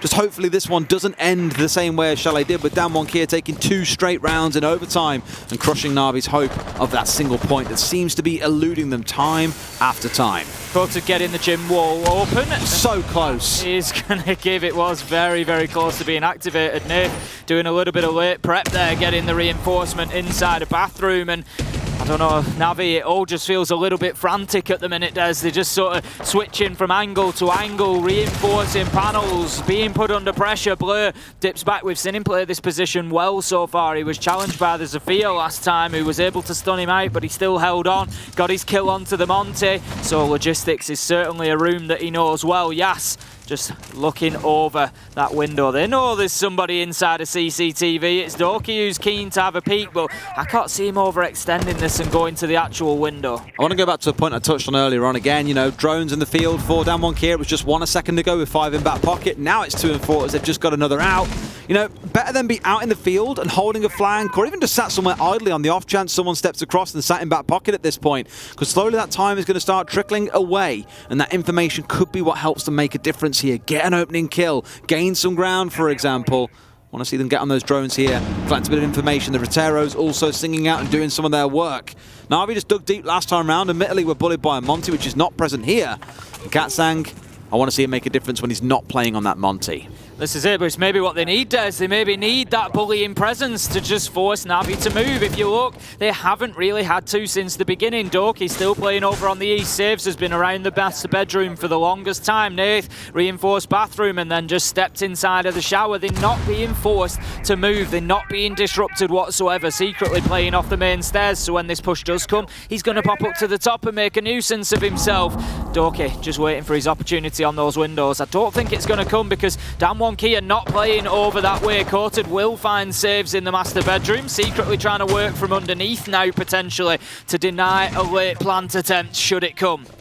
Absolutely. I mean, already a little bit dicey here. We're losing 1, losing a second. Surely Damwon Kia don't force us through to overtime here. Rin is inside of sight. Got a shield to play behind, but it's one in the reverse. Woogie finding Doki. That shuts him out towards the east. Nathan, another one. Can he win the next fight as it comes in? No. Woogie onto a triple. He haunts their dreams. He haunts their clubhouse. He's going for a plant on the bed, but can secretly do anything about this? No, he cannot. And just like that, Na'Vi are going to see a 7-5 slip away from them. And 2 maps in a row, Tim. We'll find ourselves going through to overtime. Secretly coming up the main stairs. Coated holding on the angle, daring him to go for the cross. But we know that clock's going to run down. Yas gets the shutout. Tim, we're going to overtime. We certainly are. We knew that this game was going to be tight. We knew that Na'Vi were fighting for their very lives and they were going to do everything they could to continue in the Six Invitational, of course. But Damwon Kia, they've got something to say about it. Like I said, winning's a habit, Des, and it's a hard habit to kick for this team. Oh boy. Okay. This is going to get tough. Because all we said about, you know, defensive side being the winners overall, Na'Vi 4 rounds back to back and really showing the nows to get themselves almost over the finish line. Damwon Kia just showed they can still get 2 rounds here and there. They can alternate between having Monty or not having Monty. Just want to say, they brought Monty 4 rounds in a row, lost, brought the sledge, won. Weird that. Again, I'd like to maybe see them stay away from the Monty and go more heads up on this one, especially knowing they're going to change sites here, given Na'Vi have got all 4 sites as a choice. This is where a sledge would be really useful. Certainly would be. Okay, going to switch from the Valkyrie onto the Jaeger this time around then. Not too much of a... Sorry, he wasn't Valkyrie last round. He was Valkyrie when they were in bar and stock. It's going to be on the Jaeger, just looking to hold on to Blue Tunnel, I would imagine, unless he gets himself off and out into the map and looking mobile. And then everything else is reasonably stock standard. Nath has got the KIA Electroclaws. One thing that they didn't do very well last time, Des, Na'Vi, when defending this site, was to deny access, considering the limited availability of anybody on the side of Damwon KIA to be able to remove electrical devices, such as a Thatcher, for example. They really didn't keep them out of it. They were able to get the hatches, they were able to get, you know, it was a difficult one for Na'Vi. Twas. Let's see how things shape up. I mean, with Blur and Secretly both being on these intel-driven operators, hopefully it's enough to give them the information they need to shut Katsang out the game, stop him having a big impact, because they've already dealt with him throughout the majority of this game. Doki making himself known as usual out around the map, collecting himself a drone kill and dropping back into sight. Doesn't want to get himself caught out inside of storage. Often you'll have a player sat on that window trying to cut those kind of rotates off. And here comes Katsang inside a garage. It feels like his second home at this point, as that is where he has started every single round.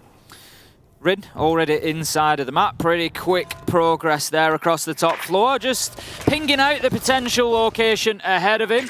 And I'm sure drones will continue. Katsang as well up there on the top floor. Just looking to move across. There we go. And just make sure that there is nobody playing inside. They've got Rin on the other side. So if anybody was up there for Na'Vi, they would find themselves pinched. But at the minute, there is not. So top floor is in the hands of Damwon KIA right now. So that's step 1 done. They can move down to the mid floor and start softening up that site. Absolutely. As it stands, all hatches are still closed as well. I mean, yes, it's only 1 minute and 15 seconds in the round. It's far from move quickly enough that they need to have it open already. But think back to what happened last time when they lost Coated. They couldn't get a single hatch opened up and had to instead try and strong on their way through. It was a great advantage coming out for Na'Vi. And as we know, the round went in Na'Vi's favour. Weird that. Let's see what this plan is going to be this time round, because I don't think Katsang has got himself inside of dirt. Instead, he's out towards stock. Does, of course, have 2 of those hard breach gadgets in back pocket, so they can get at least 1 hatch opened up. Moto is electrified, and they will have no way of clearing that one off. He can maybe look in towards kitchen if he wanted to and open that up at the same time. For now, blue is all they've got to work with. That nade, I think, was intended to head towards Moto there, potentially. Go. He's going to bounce back. Now then, this is the race against time. Which one activates first? It will be the hatch that goes off. And that is a failure from Na'Vi to keep Moto hatch closed. Nath doing his utmost there, but unable to keep them out of it. Damwon KIA then in control of mid-floor. They've got the hatch into Moto open. They've got the hatch into blue open. And they can really start making this difficult for Na'Vi in the final 40 seconds. Nail-bitingly close is the way I looked at it there. A second round now where it looked like the KIA Electroclaw was going to surely catch it, but no, a matter of milliseconds, denying it from going off and ensuring the exothermic went through. Coated counted his lucky stars. Nath maybe his more unlucky ones. Yas was on main stairs for a brief second there, is now dialed back away as the drop into Moto has come through. Blur finding one, that's a critical first kill to find, but look towards Katsang in Moto. 15 seconds to play and 1 smoke canister remaining. Saves pops out, tries to take the shot with the shotgun, but he doesn't need to as Nath and Doki do the hard yards for him. Katsang quarters, surely too little too late as Nath finds another. The Toxic Babe canister will finish off the Monty, and Na'Vi keep themselves fighting for another round. They just need 1 more. Stop bringing the Monty, please. I really want to see him on the sledge, Tim. We already saw what it did for them in the prior round. They won it. And here, Na'Vi at 7-6 are benefiting massively from that potential indecision coming out from Damwon KIA. 1 more round is all they need to get them the 1 point that they need to stay in this competition. They will return for stage 2 next week, Monday through Wednesday, the playoff days. It's scary how close it gets. But again, can Damwon KIA battle it back? If they win this round, it goes to 15. That's a butt clencher. There's no other way to put it. No other way to put it. Absolutely no other way I could have used. No other language or words in the English language I could have selected. Simple as that. It's Temperature. the best description. It certainly is. Damwon Kia then going to go down to Church and Arsenal as well. If we have a look back at their defensive... Long time ago now. It is a long time ago now. They did manage to win round 1 there after Blur got the plant down. If you remember, it was the successful retake coming in from Rin. It was an absolute beauty, to be fair. Very casual, but they played it then again in round 5, won it again, unbeaten down here. So at the minute, everything would suggest that we'll be going into the final 15th round if history repeats itself. But Na'Vi, they've got the experience of being beaten here twice. They've got the opportunity to use that knowledge of exactly what Damwon Kia are going to bring to the table, and they can try once again for a 3rd time here on Clubhouse to beat them out of the bottom floor. Alrighty. Normally you'll always see those Valkyrie cameras, by the way. Probably one of the go-to spots inside that room to have them down, but does have one tucked up in a further corner, potentially baiting Na'Vi into thinking, okay, we got rid of the one camera that was in the room, there won't be a second one, and the one that was tucked up in that corner on the southeast side may be the one that feeds the critical information to Damwon Kia to identify where this push is coming from. All 3 ADSs, by the way, set up inside a Moto, again, to look at denying away the grenades come singing through to clear off the electro claws that might come down from main stairs or come through the soft flooring inside of the hallway. Keep a close eye on those, because of course there is also a Twitch drone rolling around. If Saves manages to play the sneaky game of cat and mouse once again and remove some of those away, it's a very different conversation we start having about that hatch, Tim. Doki looking to move in towards Blue pretty quickly. Drone ahead of him, just going to hold an angle down behind the generator, I would imagine. He knows there's going to be somebody down there for the time being. And who knows, they might just overpeak it. Drone goes out and he can have a little look for himself. See exactly where they are. Maybe try and put a few nades in there, because there's not going to be any ADSs to stop them, as we know they're all stacked up in Moto for the time being. Yash just checking out the intel on the Black Eye cameras, Nitro in hand, waiting underneath Kitchen for any potential opportunities that might just present themselves. Maybe a little bit soon just yet if that Nitro comes out, but as Blur moves round on the sledge and starts to open things up, it might not be too long for Yas until the opportunity presents itself. Absolutely. Hey, look, a sledge. Look what it's doing. Opening up all the floor, Tim. It's doing a pretty good job at it as well. Nades, of course, on side for them to start yeeting through the floor. They have 4 of them in back pocket. A couple of smokes for the Execute as well if they want to try a drop through Kitchen hatch. Na'Vi looking so far poised and in a great position. Finding out the Jaeger. Sure, it's not the most critical operator to kill, but a kill is a kill nonetheless. 5 versus 4 with 60 seconds to play. I think they can 8-6 this, Tim. They can do it, and they can get through to stage 2. Certainly looking that way, as you say. Softening sight up nicely with that opening kill. Doki established in blue. Just looking to use his second nade to the most effect that he can, but he will be unsuccessful. Shut down by Yas, and here comes the Damwon Kia fight back. 4 versus 4. 40 seconds left to go. Nade will take some damage. Saves will take more as he manages to find a kill onto Katsang. 4 versus 3 now. Na'Vi pushing. They've still got plenty of time in terms of what we normally see for this site. There's certainly going to be an opportunity to potentially get down there and think about a plant, but all of a sudden, Des, it seems like Na'Vi have just stalled out. They've got to drop. Everything just stops. Like you say, now is the time. They have to drop. They have to take the chance. Secretly, he's in blue. I'm not sure they're aware. Blur manages to kill Na'Vi. Oh no! Oh dear, Woogieman, yes, they get 2 and it's shut down, Des. The hatch drop, just a complete failure. That is not a kill you want on your record. I've said it several times throughout the series, Tim. This round is one of those that you'll look back at and say, imagine if it had gone ever so slightly different. That was one of them. There were arguably 3 rounds on this map that Na'Vi could have taken away, didn't, and that was the 4th. Unfortunate timing on the friendly nade kill. They let Yas slip through the net and get across from blue in towards Moto unchecked. Just everything went wrong there in the dying 15 seconds because of that awkward pause for the 20-second point that came into that moment. Unfortunate. Na'Vi, I don't blame him for this, but I've just got a bad feeling. Bar and stage going to be where they head to. Damwon Kia had no idea how to attack this site, and they only got to see a small slither of it. They gave up on the upstairs push. They never even knew Blur or Doki were playing downstairs in the basement. They never even spotted the open hatch. They struggled to fall secretly out of bar. All of the things we've seen before suggest they will not be able to win this attack, but I've just got that bad feeling, Tim. Whew. Got that bad feeling, all right. Like you say, Bar and Stock, It was a good sight for Na'Vi. They were pretty confident in there, they were pretty comfortable, and Damwon KIA are definitely going to have to do some work if they want to turn this around. They had an opportunity to get the diffuser down, but they were just sort of snatching at it really, and Na'Vi was still in positions to deny. It was Saves in the end who was able to find a couple of kills, and so here we go, into round number 15. Damwon KIA, they have the opportunity to remain unbeaten and head through to the playoffs. Na'Vi are looking to secure their berth in the playoffs, where if they don't get this map, they will not make it. They will be out. It all comes down to this one round. And these are the series that you and I live for, to be fair. We love it when it comes down to a pinch point. As much as your heart breaks for the Na'Vi boys, look, they're some of our own. They're from the UK. We get it. You know, we back them. We like seeing them deliver well. But equally, these high moments where it all builds up to this can be so special. Starts off with Doki up on the top floor. Not where we're used to seeing him, but I imagine that means we'll probably find Blur heading down at some point into the basement. This has been a bit of a late setup, actually, because you've got Blur just putting down Mute Gemmers up on the top floor as Katsang starts with his merry march through garages we're so used to seeing. So as of right now, no one playing down in the basement. I think Doki will slowly move down there on the Kaid.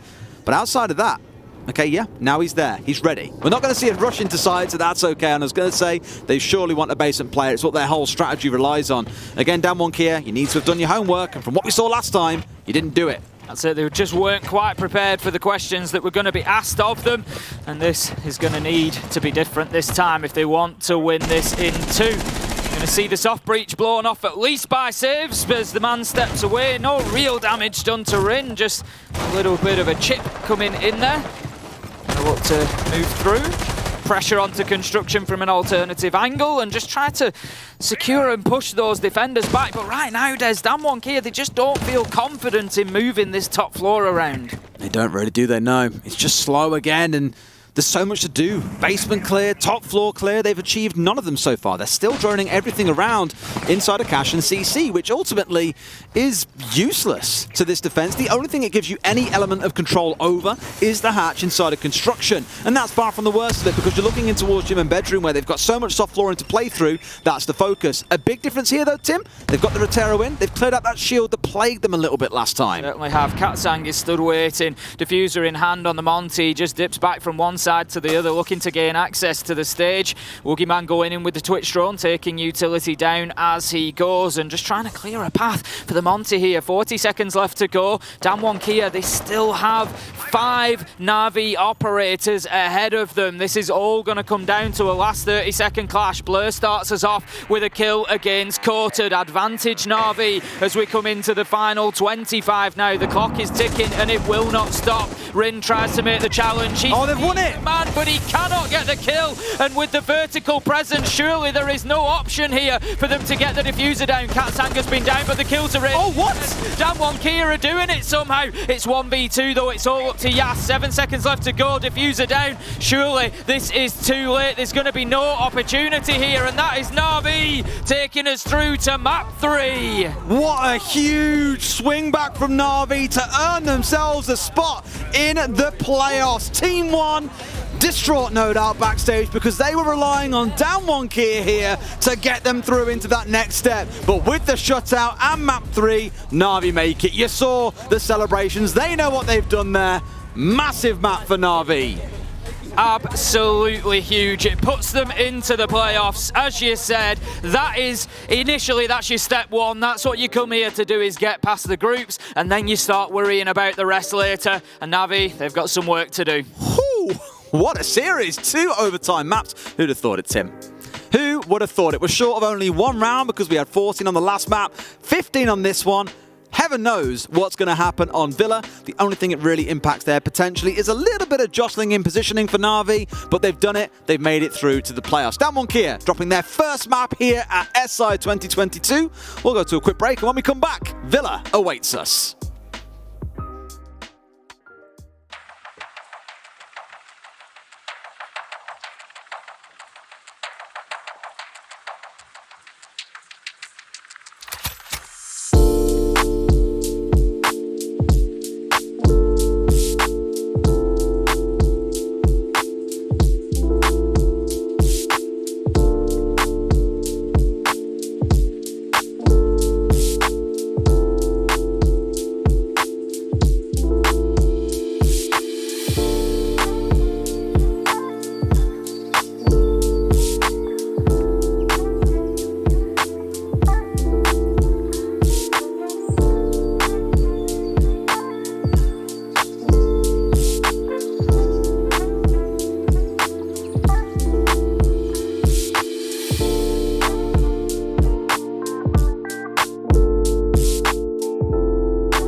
Welcome back to the casting desk here on B-Stream, and just in case you missed the outcome of that last game, Na'Vi winning 8-7 in overtime means they make it through to the playoffs. A massive congratulations to them first and foremost. There's still a little bit of jostling for position that we can do here though, so this last map still matters. Villa is where we're going to. It strikes me when I think of Villa as a DWG KIA favourite. They love going onto this map. They've already had Chalet, they've already had Clubhouse.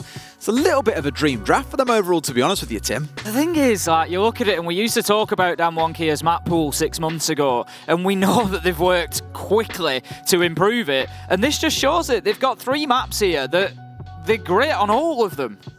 Look who else is great, Tim.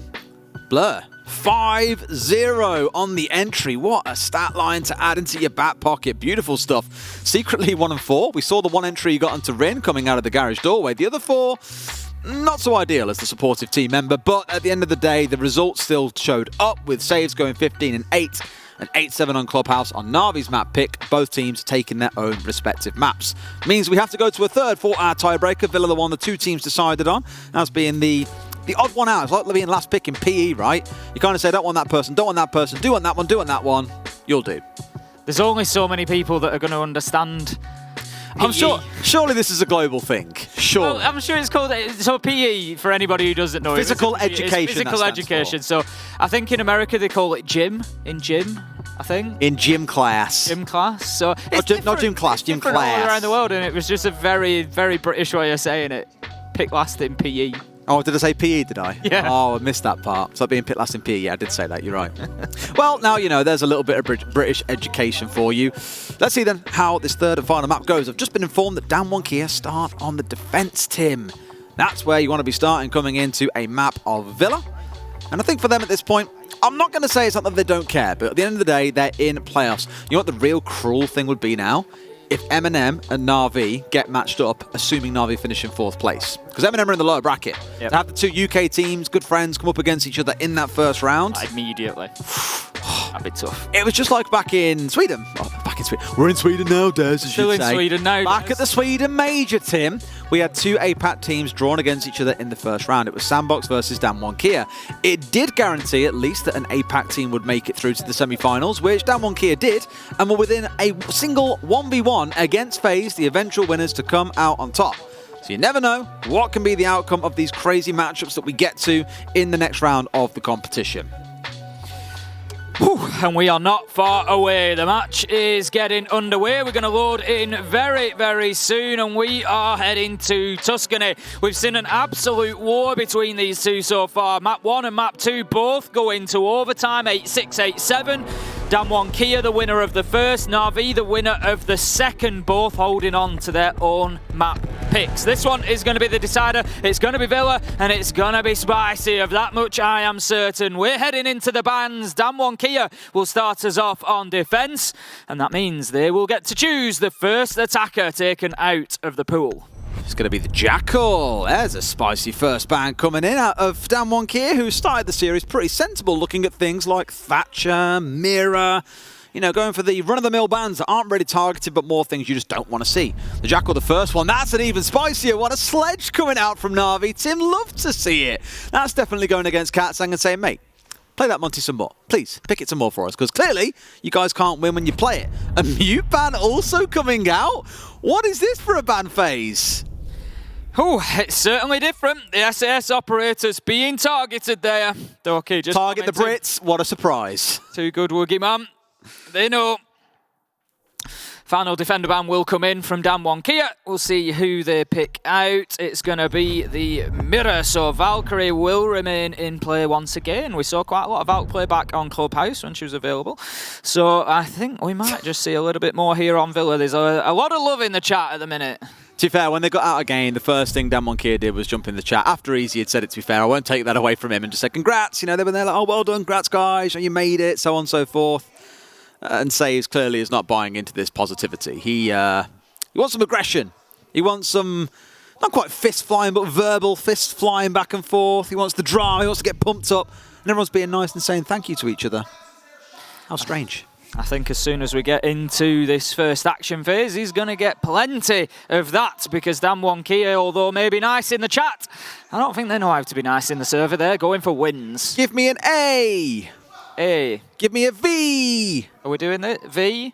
Give me a G. G. Yay! Tim guessed it. Aviator Games, the first site we start out on in this half. Damwon Kia on the defense, as mentioned. And like we saw back on Clubhouse with Valkyrie not banned away, she will be picked here, at least in round number 1.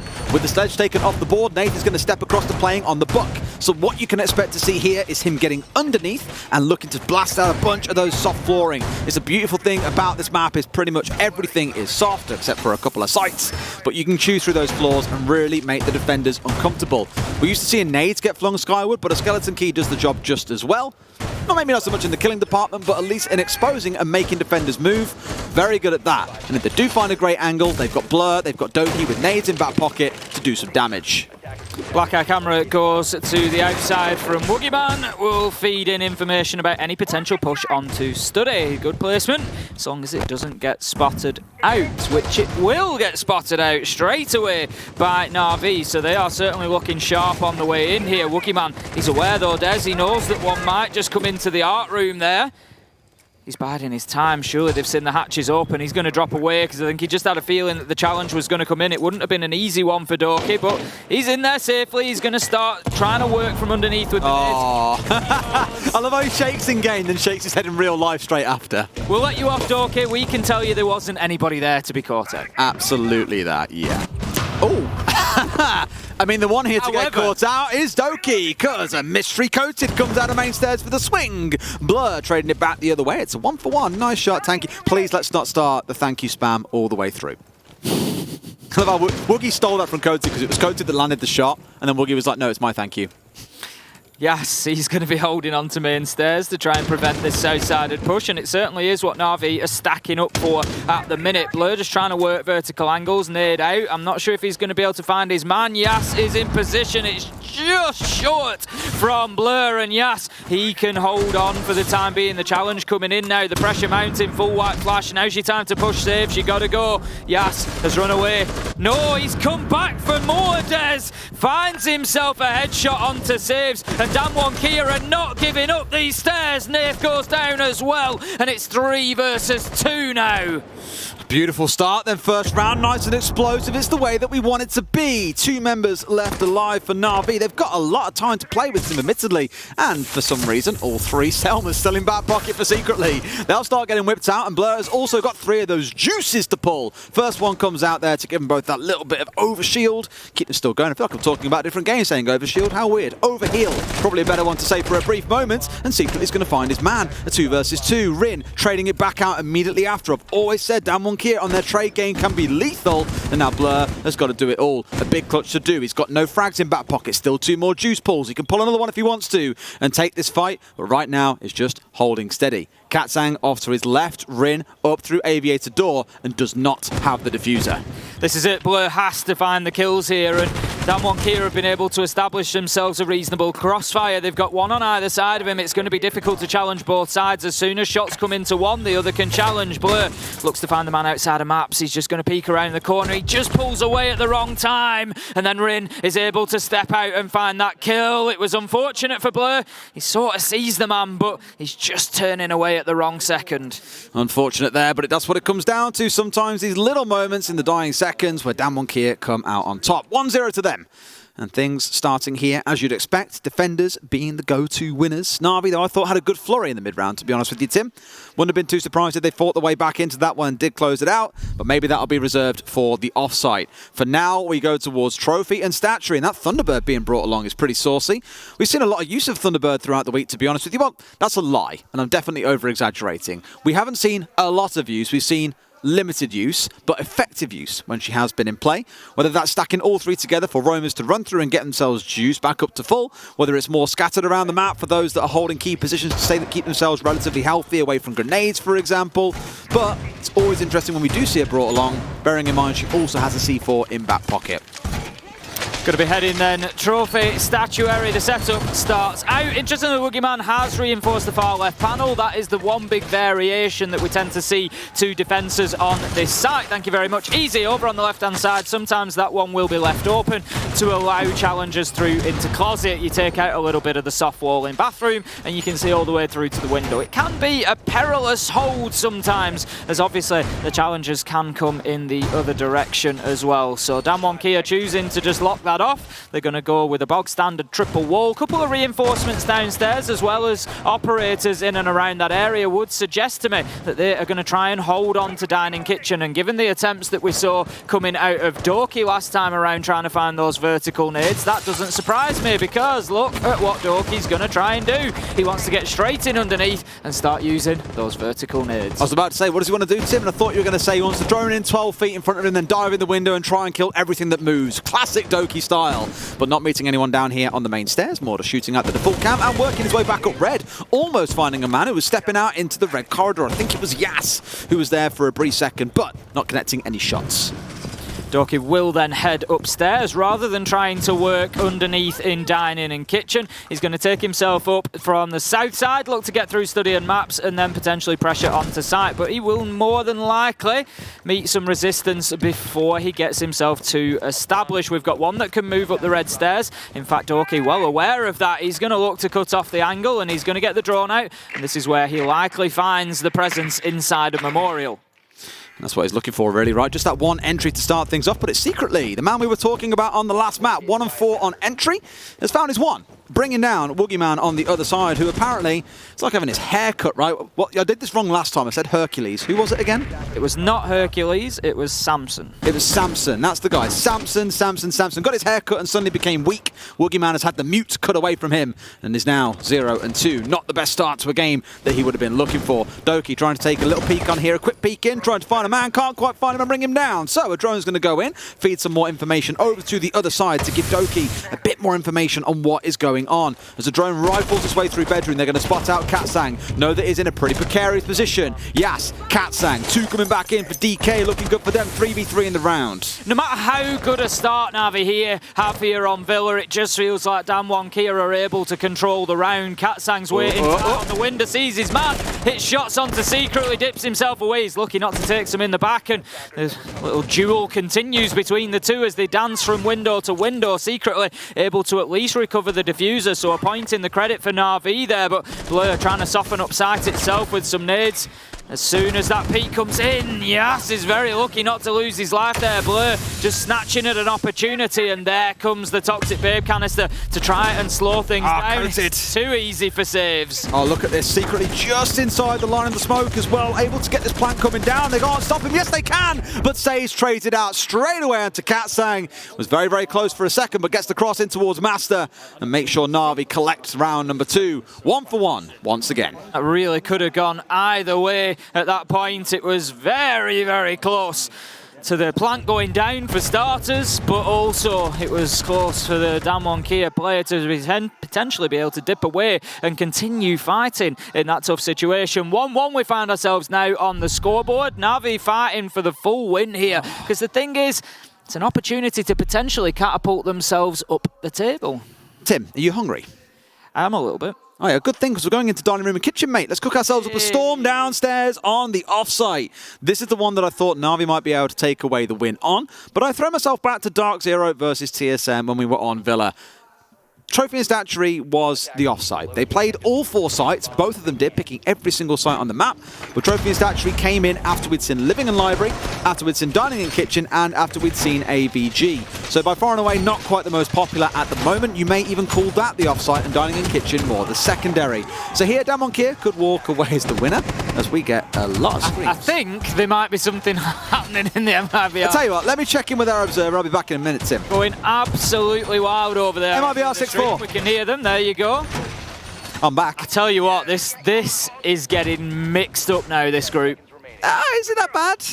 No, because I think if Na'Vi win this and MIBR win what they're about to win, it should just be Team 1 gone. Team 1 are already gone. That's the setup, but now it's about ordering. Oxygen will be the team that fall into the lower bracket straight away. Oof. So Na'Vi will jump to 3rd. That's what I mean. Na'Vi somehow need a map to qualify. What's a well-known here and go through? So have we got any well-known robbers in the UK? Any infamous bandits from times of old?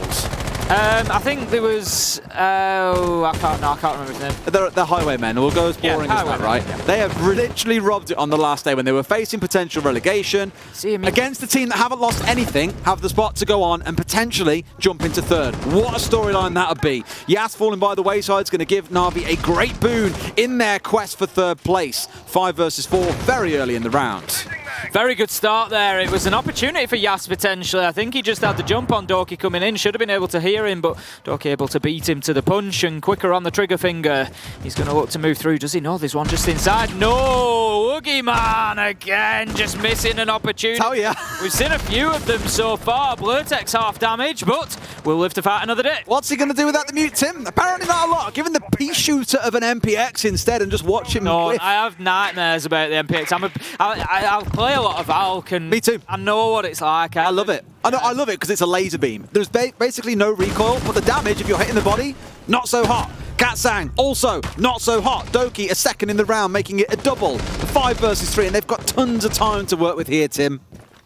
The top floor control is in the hands of Na'Vi. They're able to start working downwards, but Corted's going to put pair to that. He's going to find himself a little nitro kill onto Doki just to try and give them something inside of this round to grasp onto. 3 versus 4 now. Advantage still sits with Na'Vi, but Damwon Kia just proving that they can fight back and lock down sight. Nath is going to get in there with the book and start opening up the floor, and there's plenty of time for him to do this here. Plenty of time to go. He can really start working on those angles. Tell you what, production has sorted us out. We've got like a whole grid breaking down all the potential outcomes and what can work through. We'll talk through that in just a moment when we've got a bit more time, because for now Blur is making sure that we are short on it, aware that he's only got 45 seconds to get this one over the finish line. Nath getting to work on the upstairs on this buck. We've seen him picking in the last couple of rounds as well. Not really seen it come to great effect, but on this site where vertical play is everything, it should start raining through. Blur with an Aiden hand gets taken down by Coated, and he's going to push his way up red. If he can find Blur here on the if he can find Nath on the upstairs, this could be a big turnaround. Gets shot down on Nath as he vaults over the side to join his team. It's a 3 versus 1. Woogie got to clutch up. His name's Samson, some might say, without his hair. Out comes the C4. Will be able to stop the plant going down, but traded out by Nath. It's a great start to Villa so far for Na'Vi. It is, especially on the attack. They're looking pretty confident. They're going in there winning the gunfights.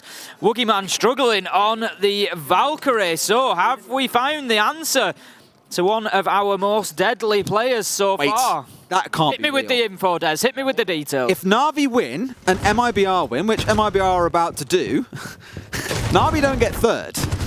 They get 2nd. They get 2nd. Wow. That is unbelievable. In fact, Na'Vi can only finish 3rd and above.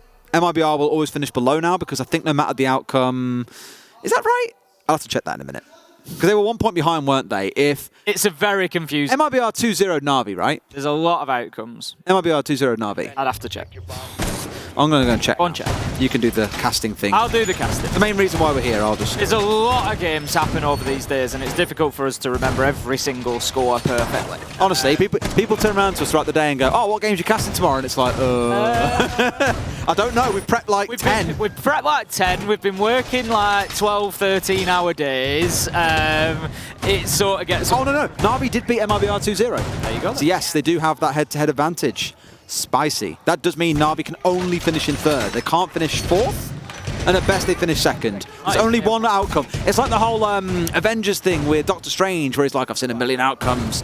This is the one where it all goes right. That one outcome, there's 4 of them though, it's not quite a million, but the one that they need to happen is Na'Vi win and MIBR win. Otherwise, Na'Vi finish in third. That's all you need to know. I tell you what, if Na'Vi go through in second after the struggles that they've had, what an absolute steal it'll be for them. If you said to them coming into this morning... Highwaymen. If you'd have said to them coming in this morning, you're going to finish second and you're... I'll tell you what, I don't know if Bart's listening to this, but if he can Photoshop like Blur and the Bandits, I don't know what bandit image you can find from somewhere, but I would love to just see that on social media at some point. If they get second, that is. They've certainly got away with it, that much is for sure. They've still got to win this one out though. So, MIBR won. Prize. Now we need to win to get second. There we go, they still need to win to get that big prize, as I was saying. They have to lock this down. They need to just continue with the momentum really. DWG KIA have been affected, I think. You know, you've got to say that it's not all down to Woogie Man, but taking him off the mute seems to have had some impact on him. He's just not as comfortable on the Valkyrie necessarily. We've seen him lose a couple of gunfights that maybe otherwise he comes out victorious from. Absolutely. I'll tell you what, Tim, I feel like I dialed out for this game for so long talking about numbers that I'm tuning back into a whole new game. It's beautiful. As Nade start looking at raining in from below. Doki positioning himself up. Oh, didn't respect main stairs. Just goes to walk up red corridor and pays the price. Courted finding that opener. Blur just trying to use those vertical nades. Again, something that Na'Vi just haven't really had any joy with yet. Courted doubles down his total for the round, gets himself a second. Nath decides it's time that something is done about that and goes in and takes him off the main stairs despite the toxic babe canister. He knows there's one above him, so he's just going to start eating away at the floor. Beautiful play, Nath. Beautiful use of that buck. 2 kills in about 30 seconds, including Woogie Man now. Levels things up 3-3. We spoke about that nade and buck play from below, and Nath has just pulled it off to perfection. Charging up main, shutting down Coated, and then finding Woogie off the back of a yellow ping. Brings us back to a 3 versus 3 after a couple of tragic losses for Na'Vi earlier on in the round. But main stairs probably what they're looking for. Yas has been forced away from playing on there and will get himself back on site. So, DWG KIA starting to consolidate their positions. There's 2 holding up towards red landing. Katsang still playing on main stairs. For Na'Vi, you've got Blur coming up from hard north, secretly coming up red. And I believe that means that our last man of Nath is pushing him from south by himself. So 3 potential 1v1s about to erupt. Rin manages to find Blur, manages to find a second. Great play from Rin. Nath gets one in and amongst there, but he's now 1v2. He's going to have to kill absolutely everybody if they want to win this round. He has the 3 so far, and there is still 2 ahead of him. He takes out the Banshee, looking to push forward, but the man behind the shield just dips away, hits him with a couple of shots on the fade back, and then finishes it from the door. Katsang starts him on the right, finishes him with the left. It was a good round from Nath, getting a 3k, but slightly better coming out from DWG KIA. Now balances things up, Tim. 2-2 we sit at. So, reminds me of Club. I'm pretty sure Club started out the same way, where we stayed pretty neck and neck for the longest time. And then DWG KIA pulled ahead, and then Na'Vi played catch-up, and yeah, you can see where everything went from there, basically. All the way through to overtime for the second map in a row. Worth noting again that we've only avoided 1 potential round out of the maximum number of rounds we can play. 14 rounds on map 1, 15 on map 2. So far, of course, into round 5 here on map number 3. And it's going to be inside of Trophy and Statuary once again. Saw this back in round number 2. It was an Na'Vi win. They were able to overrun DWG KIA and take the round from them. We'll see if they can do the same again. We've had a lot of that play from underneath from Na'Vi, wanting to get in and clear that out. Last time around, Doki did try to just get himself in through the south side. He went up the main stairs, in through maps, across to play on towards red stairs. So maybe a little bit more attention downstairs. There was a bit of a battle there, if you remember. We had Yas underneath in Memorial, which looks like exactly where he's going to set up a game. But instead of playing directly into it, Na'Vi sort of worked around him to begin with. Absolutely. Okie doke. Bandit. I spoke about this earlier on. It's the more active style of bandit tricking rather than bringing KIA, which is kind of a fire and forget with those electro claws. Does mean he'll have to be contesting against Secretly, who's playing on the ace here. We'll deploy all 3 at this point. I guess it's maybe the fear of like having when you have it at the top of the wall, for example, where a lot of them will just chuck it. You make it very easy to kill from the other side, just shoot out the soft wall, dump a nade over. You can't really contest into bedroom at all. So this may be just trying to force them to get that little bit closer, to dump down and collect everything off on the other side. I don't know. Let's go and find out exactly what the game plan is here. Woogieman, of course, will have the C4 in back pocket as well. So they've got 2 of those to dump in. The shield out of coated, already been placed down 2. So lots in their favour here for a good, solid hold in which they could look to play from below. Katsang is holding on the back downstairs, mind you. So for Doki and the rest of Na'Vi, it might be a game plan to get control of Southside, move your way up, get control of dining and kitchen, and then look at your top floor execute. Same method of entry for Doki so far. Gets himself into art, moves up main stairs as I suggested, and then he's going to look to push from the south side. Very quick droning. The thing is, you can over-drone things. You don't want to go too far ahead because in Siege things are always changing, and the further that drone gets away from you, the longer that you're using it for, the more unknown the things are that are behind it. The things that you've already seen have time to change. People have time to move into those spaces and repopulate them, so that's why Doki works as quick as he does. Now then, Saves is going to spot out the man just behind that soft wall there, but they need to be careful. He's got an opportunity potentially here. He's got to get a real, like, perfect ping onto this as well. I think maybe repelling there behind the sound of Doki going in for the gunfight at the same time. But the man waiting for. Yeah, he may well have moved away. Was it? It was Yas standing outside that wall here. So Saves comes up at the right time, then yeah, this is an absolute freebie, but the timing needs to be spot on.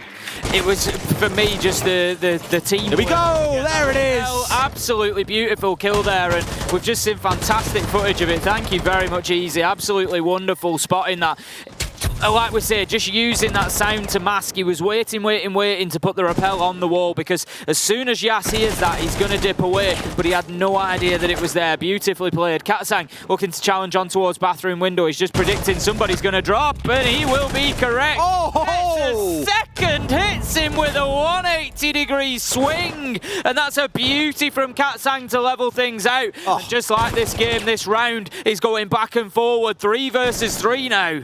I don't think he knows for a second there that Katsang managed to dip away, but he has relocated himself out. Will he get sprayed through the bathroom wall? No, they did try, but Nath about a second behind where he should have been there. Woogie also finding Doki. Big round swing back coming in from these 2 players on the side of DWG KIA. Otherwise, this round was starting to look a little bit tragic.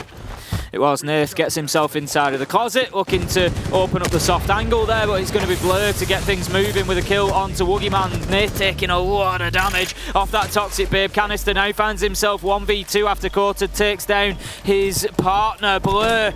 He has to go for the plant here. 4 seconds left to go. Coated will get juiced up by the corner station. Dips back. No, he doesn't need to take the fight. And that is going to be DWG KIA closing it out, and it's now 3-2. All about saving that KD at the end there, Tim. I think he knew realistically he was never going to be able to stick it, so hopes they'd push in as a 2 and he might get himself the clean off to give Na'Vi the 3-2 scoreline. Instead, it's DWG KIA. Now on 2 rounds back-to-back. We go back down into the offsite. It was here, actually, I think, on Trophy and Statuary where Na'Vi last won. Dining and Kitchen, a bit less so. That's where they found themselves now backing into ABG and then straight across into Trophy and Statuary where they found 2 wins. So Dining and Kitchen maybe you're favouring Na'Vi here a little bit. They've got the Capitao on side again. We saw that quite a bit on the last map as well. It's a great effect when assaulting in towards the catwalk. So we'll see what Saves can do with it too. Oryx. We're going to have the... You know why he's doing that? Because he can't kill with... Because he can't kill with the MPX. It's like, I need a better gun. Nobody can. 2 kills so far for Woogieman, and you will be forgiven after the performance that you've given us so far. Pure entertainment coming out of this DWG KIA side. Not just Woogieman, of course. He has taken a little bit of the spotlight, but as a team unit, they are functioning extremely well at the minute. Woogieman just running around with the bailiff, just opening up a few of those angles, hatches. He's going to climb his way up. It's just a playground for him. Well... he's got to have some fun somehow, because he's not having much fun in the kills department, Tim. He's 2-5. Not really the big stellar performer that we've seen so far throughout the competition. And the thing is, I don't want to say, oh, it's because he's just bad. No, he's been target banned in this map, let's not forget. He's had that mute taken away from him. That's where he often shines. On the attacking side, it's things like the Maverick, which is... Not really necessary on this map. Some teams do like to bring it for attacking into trophy and statue, but not really for any other. So it might turn out to be a quiet map for him, which just gives others the chance to shine. So far, that's Katsang and Coated, the two names that we don't really ever get to raise, to be honest with you. If they're the ones who get to be the shining stars of this map, no complaints. So be it. Push comes in from the south side then. One last time for Na'Vi to attack here. It is round 6, and they're looking to see if they can get Villa locked down. Pushing towards the 90 corridor from main stairs. They're working over towards dining and kitchen, so the aim here is going to be to take the vertical control to begin with, but the only thing getting taken is Saves getting taken out, and it's going to be Rin who dishes out the punishment there, taking down the Capitao Des. Big loss. I mean, that was what they were riding on. You know, you bring an operator like this as your sort of off-pick or the one that's a bit different because you want it to make a big impact for you. Yas, with this well-placed Valkyrie camera, just having Doki run around in front of him for fun. No idea that saw him out and knew where he was coming into, so there should be a bit of a call here for the members of DK to where the pressure is coming in from. They've got 1 or 2 hanging around the bottom of Astros. There's also a bit of contest coming in from the window itself. Here he comes for the swing, and Woogie's going to collect it. He goes with the T5. I am re-empowered. My hair has returned. That's it. He just needed to switch it up. Uses the Oryx dash to get across the window space there safely, and goes on the hunt for more. 5 versus 3. Damwon Kia looking good to take the half 4-2. Which is what we would expect here on Villa, given that they are defending. Na'Vi will not be put off by that. Blur spots his man. Beautiful shot through the barricade, through the soft wall, and onto the master bed to take Woogie Man down. It at least reduces the deficit that Na'Vi are facing and leaves them now in a 3v4. Blur's moving rapidly here. Maybe a bit of information on the Aruni's position, but Rin just dips in, finds the kits, and then just dips back out again, leaving Blur licking his wounds. We've got Nathan on the upstairs still here, and Blur and Secretly kind of working their way across. I think Secretly's looking in towards Laundry, so a sort of two-pronged attack coming in with some support from above. Overall, not a bad setup, especially when you consider that Damwon Kia have already chewed through all 3 of their C4s as well. Nath is basically free here to do what he wants, but sadly Blur is not. It's Yas up on the red stairs flank, shutting down one half of this Na'Vi attack. And so everything slows down a little bit as Secretly and Nath know they've got to just try and get themselves together. Beautiful shot from Secretly, but Yas elsewhere finds Nath and just piles the pressure and the difficulty onto Secretly here on the ace. He's 1 shot away, he gets 1. Can he get 2? No, Courted steps out and finds the kill, locks it down for Damwon Kia, and that's going to be 4-2 on the half. Cozy scoreline to be going into the second half. Now we get to see Damwon Kia move across onto the attack. That last half, you could see again what the intent was for Na'Vi as well. Again, you sort of pincer attack coming in, but they didn't have those flank drones set down. So for Yas to come up red stairs, kill off 1 of 2 players that were trying to hit them as kind of a pairing, just really left Nath as the one man upstairs providing a little bit of light cover and Secretly having to do it all entirely by himself. We spoke a lot about Yas and his flank work back at the Sweden Major in November. Teams couldn't stop him, and there he's just gone on to do it again. And although Yas hasn't been the big standout performer at this particular event, to me, he still stands up there as one of the best players in the world. Quietly goes about his business here while others shine, and he has no issue being that player. Getting into round number 7 then, Trophy and Statuary. It will be for the first defence coming out of Na'Vi. Setting up on the north side, we might usually expect to see Aviator Games be their first pick site, but there is not too much difference between the 2 of them, really.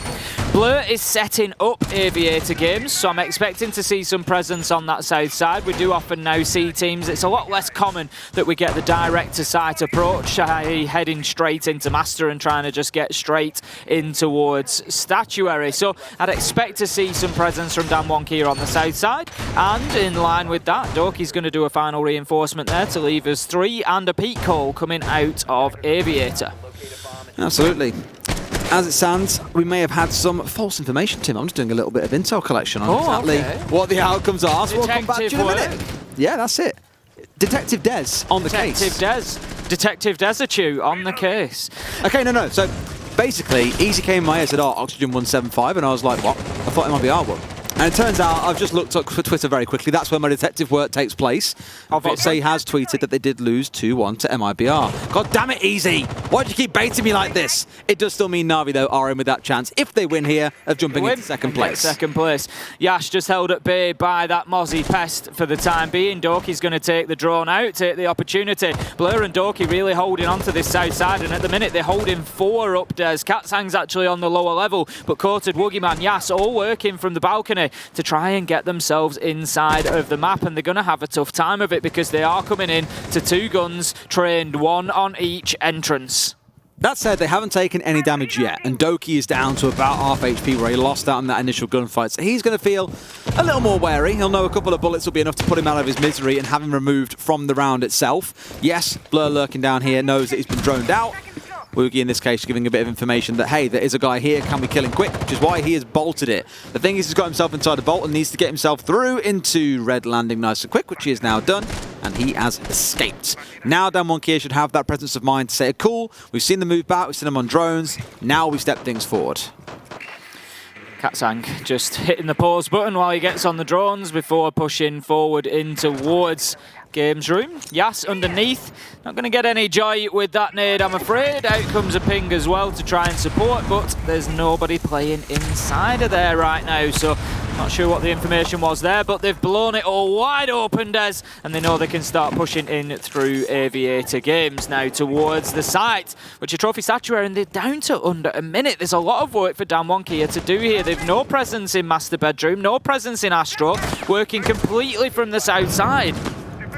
Woogie is rotating over though. I know it's very late, but he will have that side flank on the go. It's what he does when he's playing on these flex rolls here. It is that Nomad. For the rest of them, it is going to be a south side push. Katsang, the one who's been droning everyone in, and should be up to now join the team in just a moment. Yas is the one looking to push his way through into Statuary. Out come the smokes, which they'll have a couple more to still burn through, I believe. Yes, 2 more in back pocket for Nath, so they can stall through a bit more time, whilst Rin looks to threaten onto the other door. The thing is, Tim, it's going to come down to about that 10-second mark, and it'll be a Hail Mary push into sight and pray that nothing goes wrong. So they're going to have as Blur finds Rin, 5v4, secretly onto Woogieman. Not 1 kill yet for Damwon Kia. They've left it too late. Des Doki gets a double. There's 1 to stop it being flawless, but that's all Damwon can do as Blur mops up the rest. And that's going to be a successful first defense from Na'Vi. Trophy Statuary held down, and that brings us to 3-4 on the scoreboard, and these two just keep fighting for this final map. It's good to see that it's not going to be an outright stomp by Damwon Kia moving into the second half. Now we might find it going through to a 3rd map overtime, Tim, if it carries on,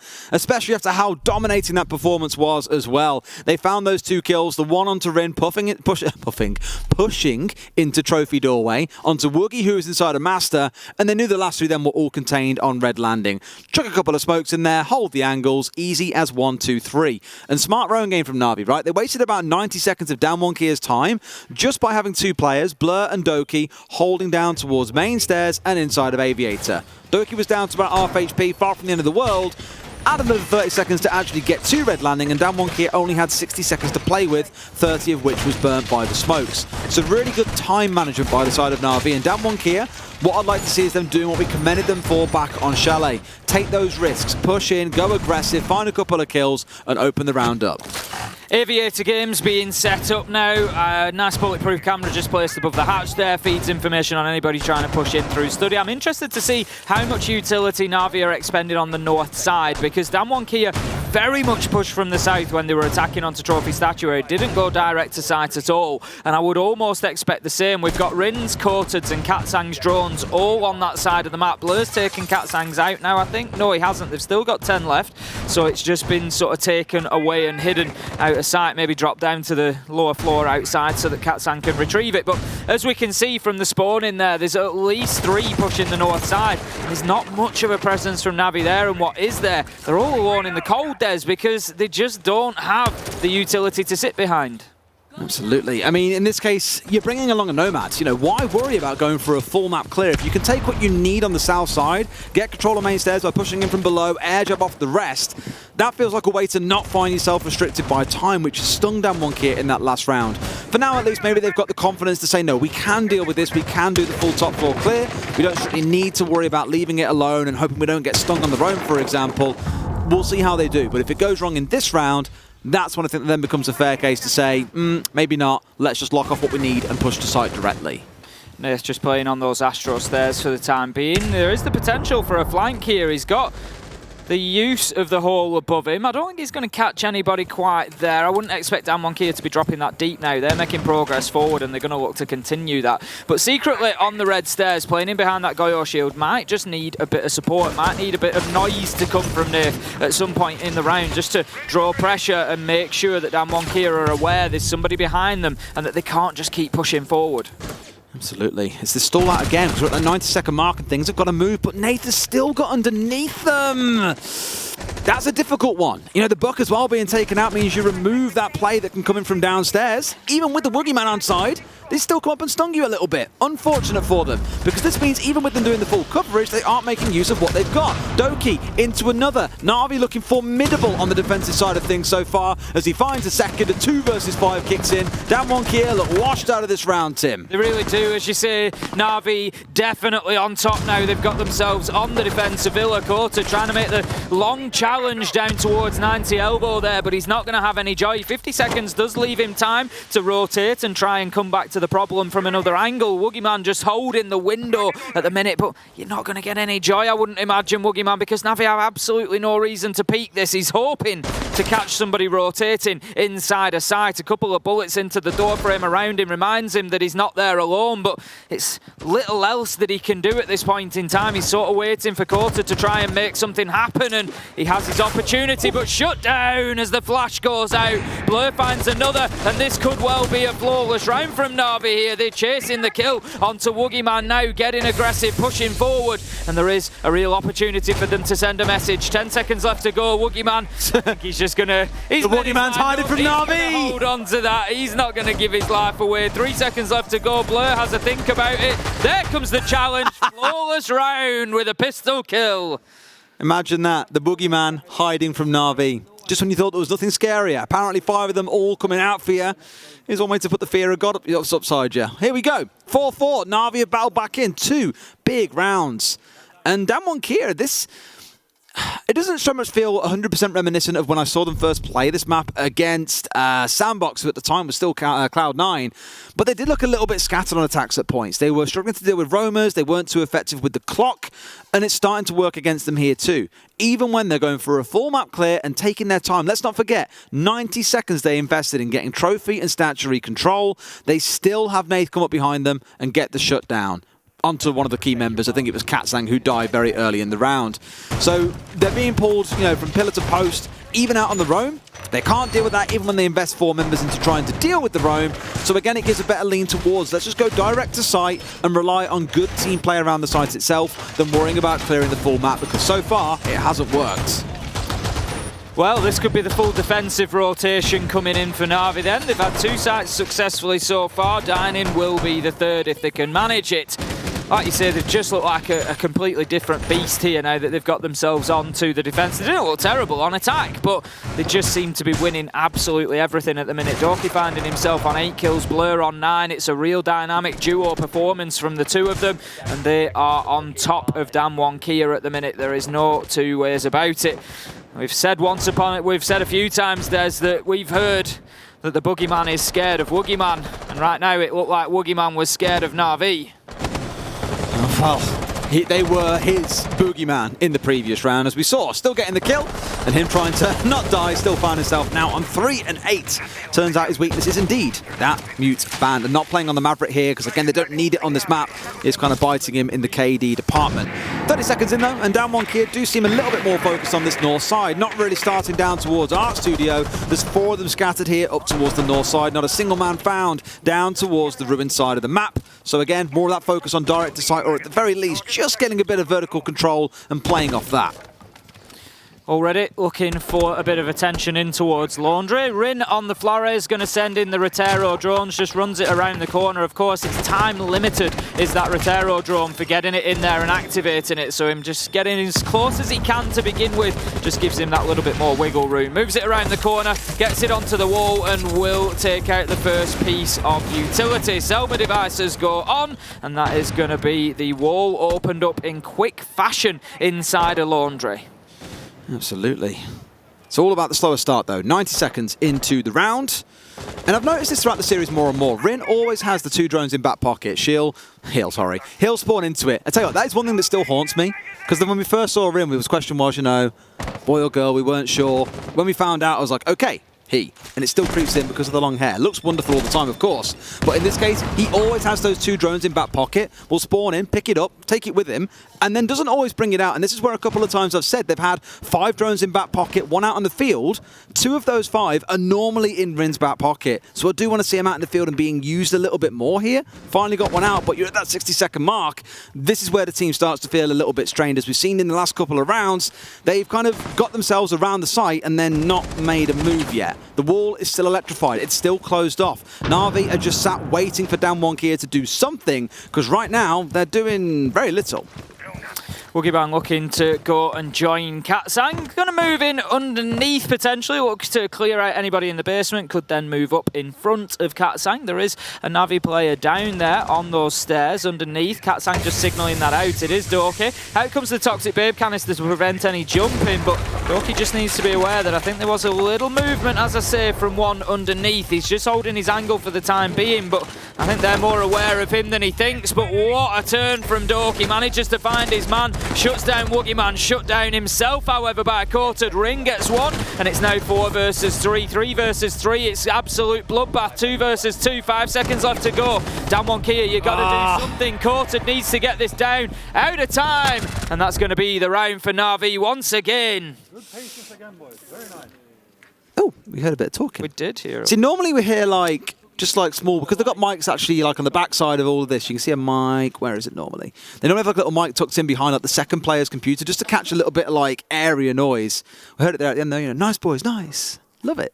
Normally we hear it across the arena just like in general acoustics. Depending on the team. Yeah. And I was going to say, we knew that the game was over because it all went very quiet. MIBR weren't shouting and screaming anymore. But they did win, as we mentioned earlier on. It's looking really good for Na'Vi. If this carries on at this pace, where Damwon Kia have again struggled on time despite going more direct to site, they could take this, and because MIBR won, Na'Vi would pull off the greatest heist in history and take 2nd place in their group, meaning they go straight through to round 1 of the upper bracket, jump entirely over the lower bracket, where at the start of the day, we weren't even sure if they'd get there in the first place, Tim. We weren't sure at all. Things are starting to shape up a lot more, obviously, as the day goes on. We will have answers to absolutely everything by the time we get to that 4th and final game tonight. There's 2 more to come after this, and that will wrap up our final 2 groups. But this was certainly about as close as it got, with 4 teams all within a point of each other. As it stands, Na'Vi in a position that they could unexpectedly take 2nd place if they get the win here on Villa. 5-4, they've had the last 3 rounds consecutively now, unbeaten on defence, and they can just rinse and repeat. There's back to trophy they go, and they're going to look to hold on. They need 2 more rounds to take Villa and to be the only team so far to beat Damwon Kia. That'd be insane. What a last step, because I think pretty much every talent team member predicted Damwon Kia to win this game as well. Yes. Unless Demo's just hard chilled for the UK boys, as he so often likes. Very possible. Very likely, and I can pretty much guarantee a beer on it. Let's see how things shape up here. We are starting out inside of the master side of things, so it's not going to be a full south side clear for Damwon Kia. They've cottoned on to the issues. Time has not been their friend because they have spent a bit too much trying to get rid of the roamers to deal with getting control of the rest of the map. So kind of like we saw in the last site attacking downstairs, they are going a bit more direct to site. They're looking in towards master bedroom, where Saves currently is looking to challenge through. They've got to be careful, and with the Thatcher on side, things are going to speed up for them here. Already find this wall getting opened up. Saves is present, trying to get this wall re-electrified, but EMPs are just raining through to make sure this wall 100% gets opened up, and so it shall. Saves unable to stop this one. Just going to look to get aggressive on concrete door, potentially as an alternative. Can't keep the wall closed. I will pop around the corner and kill you. But Cortage drone goes in behind him, Saves completely unaware. And they're just checking the location. They know exactly where he is, and could be an opportunity for Damwon Kia. It's not an easy place to aggress onto, but Cortage does manage it. Look at that, straight in, and gets the kill onto the Kaid. Great start from their Barna. Takes out the Black Eye utility as well. And this is Damwon Kia mounting what could be a little bit of a comeback. I mean, you hope it's so. It's only one kill, and there is still plenty of time for Na'Vi to swing it back. That said, one comes back the other way. So, Blur going down, but from the grave, pulls the trigger on the C4, brings down Coated with him. The Habana had already done all the hard yards required. The wall's been opened up, so not really too much else to be concerned about at the moment. You got secretly dug in here as the pressure starts to fly. Those magnets are coming out, but the only thing raining in towards him are more and more flashbangs, forcing him away. Wants to step back up, but that Lion, proven to be quite oppressive, has now regained his position once again as one man's on the window, and a great cross shot comes in from the Woogie Man. 4 versus 2, and Damwon Kia should be able to equalise things 5-5. We could be going to 12 rounds for the third time consecutively, Des. Both maps so far have seen overtime. These two teams very evenly matched. Yas manages to get himself a kill. There is the round. There's round 10. Damwon Kia level it up, and it's going to be all 12 of regulation. Didn't know that in him, Tim. After 3 rounds going against them on the attacking side, I did wonder if they'd find the solution, and it turns out direct to sight was the play. Getting control of Master, opening the wall up, putting pressure onto Astro Window. They didn't worry about Aviator Games and trying to challenge onto Doki and Blur. Just said, look for the site, and that should be our point of presence. They end up with 4 people still left alive come the end of a round. Much better from Damwon Kia. Now the attention turns back onto Na'Vi, because they're the ones who need to adapt and find a way to stop Damwon Kia when they do go direct to site. Righty-ho then, who's going to get the opportunity, Des? That is the question that's going to be answered over the next 3 minutes. One of these two teams will be able to lock it down. Damwon Kia fight to remain unbeaten, at least. They have dropped a map now. They were at a point where they could come through groups without losing a map, but that is no longer the case after Clubhouse. But they could secure themselves the top spot, at least unbeaten. That's what they're fighting for. Na'Vi, however, they're fighting for second place. I'd give a guess, Des, that Na'Vi might not even know that at this point, given how complicated the table was coming into it and how many other results. They didn't know how the game ended. That's it. There was just so much going on. They will have no idea necessarily that they're going to be fighting for second place here. To them, the job is done. They've secured their position in playoffs, but what a better position they could secure if they could get through there and get into the upper bracket. I think we already know actually as well. They can't finish 4th. They will definitely finish 3rd. So no matter what way you look at it, they are going to be going through into that top upper bracket, finishing in 2nd or 3rd place. The difference there being you're put into a different pool of a draw, so you can be drawn against only 3rd place teams from the other 4 groups, or the other 3 groups, sorry. I'm pretty sure if they get drawn against the team that finishes 3rd in this group, it will be redrawn to make sure there are no repeats of what we've already seen in the group stage. So finishing 2nd, you arguably come up against a weaker team, but I think at that point, 2nd, 3rd place, 1st place, they're all pretty damn strong, to be honest. Doesn't really matter. You've got to beat the best to be the best. Yas manages to find the opener on to Blur there. Saves doing some serious work here in 90 Corridor just to keep Vault secure. So much so that Damwon Kia have actually given up on trying to breach it at this point in time. They've dropped themselves away, and instead they're going to focus over towards that south side. And Na'Vi doing a great job of keeping their utility intact. For now. It's still very early, of course, in the round as well, when you're looking at the drone count on the side of Damwon Kia. Well, for them, they've also still got a lot of those on board. They've got Roteros to play behind, 2 of them, in fact, and Rin still with a bunch of gadgets in the back pocket, alongside Woogie Man with those air jabs. We commented on the flanks before and how really Woogie needs to be locking those down. This is a good time to start getting those air jabs out. He's currently set up on the south side here on the balcony, so looking inside a study, joined by Coated and Katsang, also rappelling up, no doubt, soon to come and join too. Katsang for now, I think, is trying to force away the shield that is set up on the main stairs, but for now, secretly is a bit too aware. Yas finding another kill, a nade kill this time coming in as well. Even with the Jaeger and Wamai on side, those nades still getting through Tim. Secretly steps out to get another arrow taken down, but he's going to lose his head as he tries to do so. The nade will not have any effect there. Doki manages to find one onto Coated, and this could be a Na'Vi comeback, but it's going to have to be a big one. He's got Nath in tow with him, and it's 2v5. Doki's all alone inside a site, so Nath, you can't stay there forever. 1 minute 10 left to go. There is a lot of time to absorb the pressure, and Doki can't do it all alone. He's going to be taken down inside a site. It's Nath. He manages to get one. 3 more to find. He's moving around underneath, trying to get himself a nitro plant going down. Which one? He's going to run completely completely underneath. He goes in between the two, finds neither Des, and the plant will be secured for Damwon Kia. It's all up to Nate to try and retake site. He's looking for the peak. The shield on maps is being used against him. Everything is against him right now. He needs to step inside. Time is limited. He's trying to break these down, but he can't get the first. Katsang finds it, and that's going to be Damwon Kia taking the round and getting the opportunity to remain unbeaten.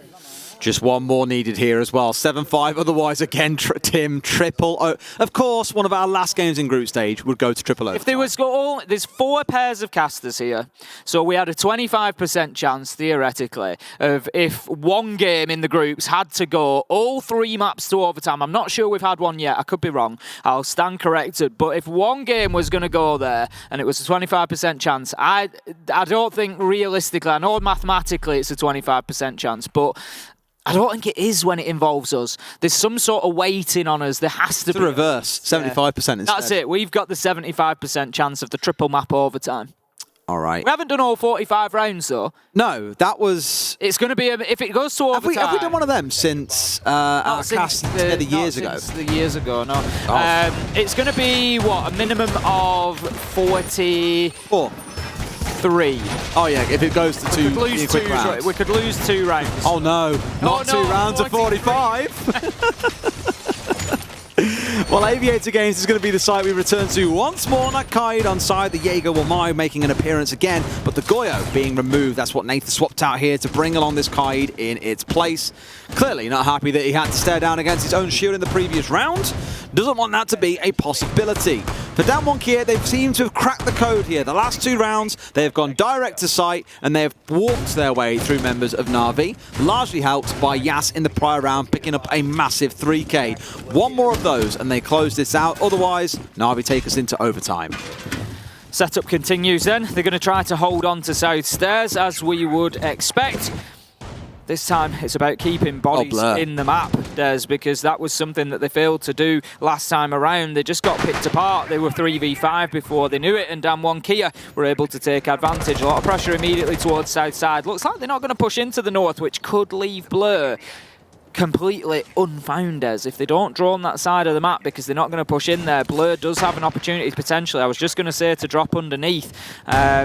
He's currently still over Trophy Statuary. He could go down red stairs potentially. He could try to just sort of disappear off into the map here. That's where he goes. Yeah, barricading every single door as well, gives them that sound cue. Does come true to it. Fortunately for Blur, or unfortunately, given all the hard yards he's just put in to make sure all those doors are locked off, Damwon Kia is simply not interested in that north side focus. Rin was for a second looking towards the 90 window. He's now backing down south to come and join the rest of the team. So Study is going to be the play once more. And hopefully for Na'Vi, they clock that and can just basically retool a bunch of their utility to face that way, keep them locked down. You can already see on main stairs, for example, how dug in they are with the shield, the magnets from Doki, for example. They really want to make sure there is no way in. Opening up some verticals there, just to give the opportunity to challenge onto windows cheaply, so should somebody try to get in there. So basically, we're poised at the minute. We're halfway into the round, and we're waiting for Damwon Kia to blink, essentially. They're going and trying to clear utility out. Doki is... Oh, no! Enough. He's going to lose an absolute ton of utility there. Wamai magnets, ADSs, deployable shield. 3 ADSs, all Tim. Be going. That is a huge loss. It's going to allow a push onto South Stairs now. They are completely unmanned. And here, Damwon Kia go rushing in towards site. Nate. Oh, he Nate. needs to find his shots. He can't land any. 5v3. The opportunity was there, but it's slipping away. It's looking like third place for Na'Vi as it's 2v5. Doki on the fight back. It's Blur who finds the first. Can he find another? No. Has to dip away. Doki takes the challenge, drops the diffuser. It's like a hot potato, just being picked up and dropped over and over. Doki looking for another 2v3. He knows diffuser's been dropped. He's going to try and play this angle. Blur is supporting him from behind, but Rin with a rat play underneath takes him down with a shotgun. He's got one more to find. Can he peek around onto Doki? Doki has no choice but to make a challenge here. Pressure coming from multiple sides. He gets one. Oh, wait! Two. Surely not. Oh! Doki, no! Yes! Finds him on the reverse angle, as close as it was. Doki cannot finish it off, and that's going to be Damwon Kia locking out what has been a hard-fought victory against Na'Vi. Well, well, well, what a battle from start to finish. It was a 1v1 away from going through to overtime, but for Na'Vi at the least, they get third place in the group, and that itself is way more than they bargained for coming into today. DWG KIA retaining their undefeated record, but finally, it's like at the scene out of the film 300 when they throw the spear and it cuts his cheek and a little bit of blood comes out. They've shown that gods can bleed. They can lose maps, Tim. There is a weakness there. It is possible to take maps away from this DWG KIA side. 26 kills on that map between Blur and Doki. Absolutely unbelievable. That, as much as we say, you know, it shows that they can be run to the wire, it shows what it takes as well. I'm a little bit exhausted. I need myself some good dinner. Yeah, that was a banger of a series. No one came into today expecting that Na'Vi would give DWG KIA a show like that.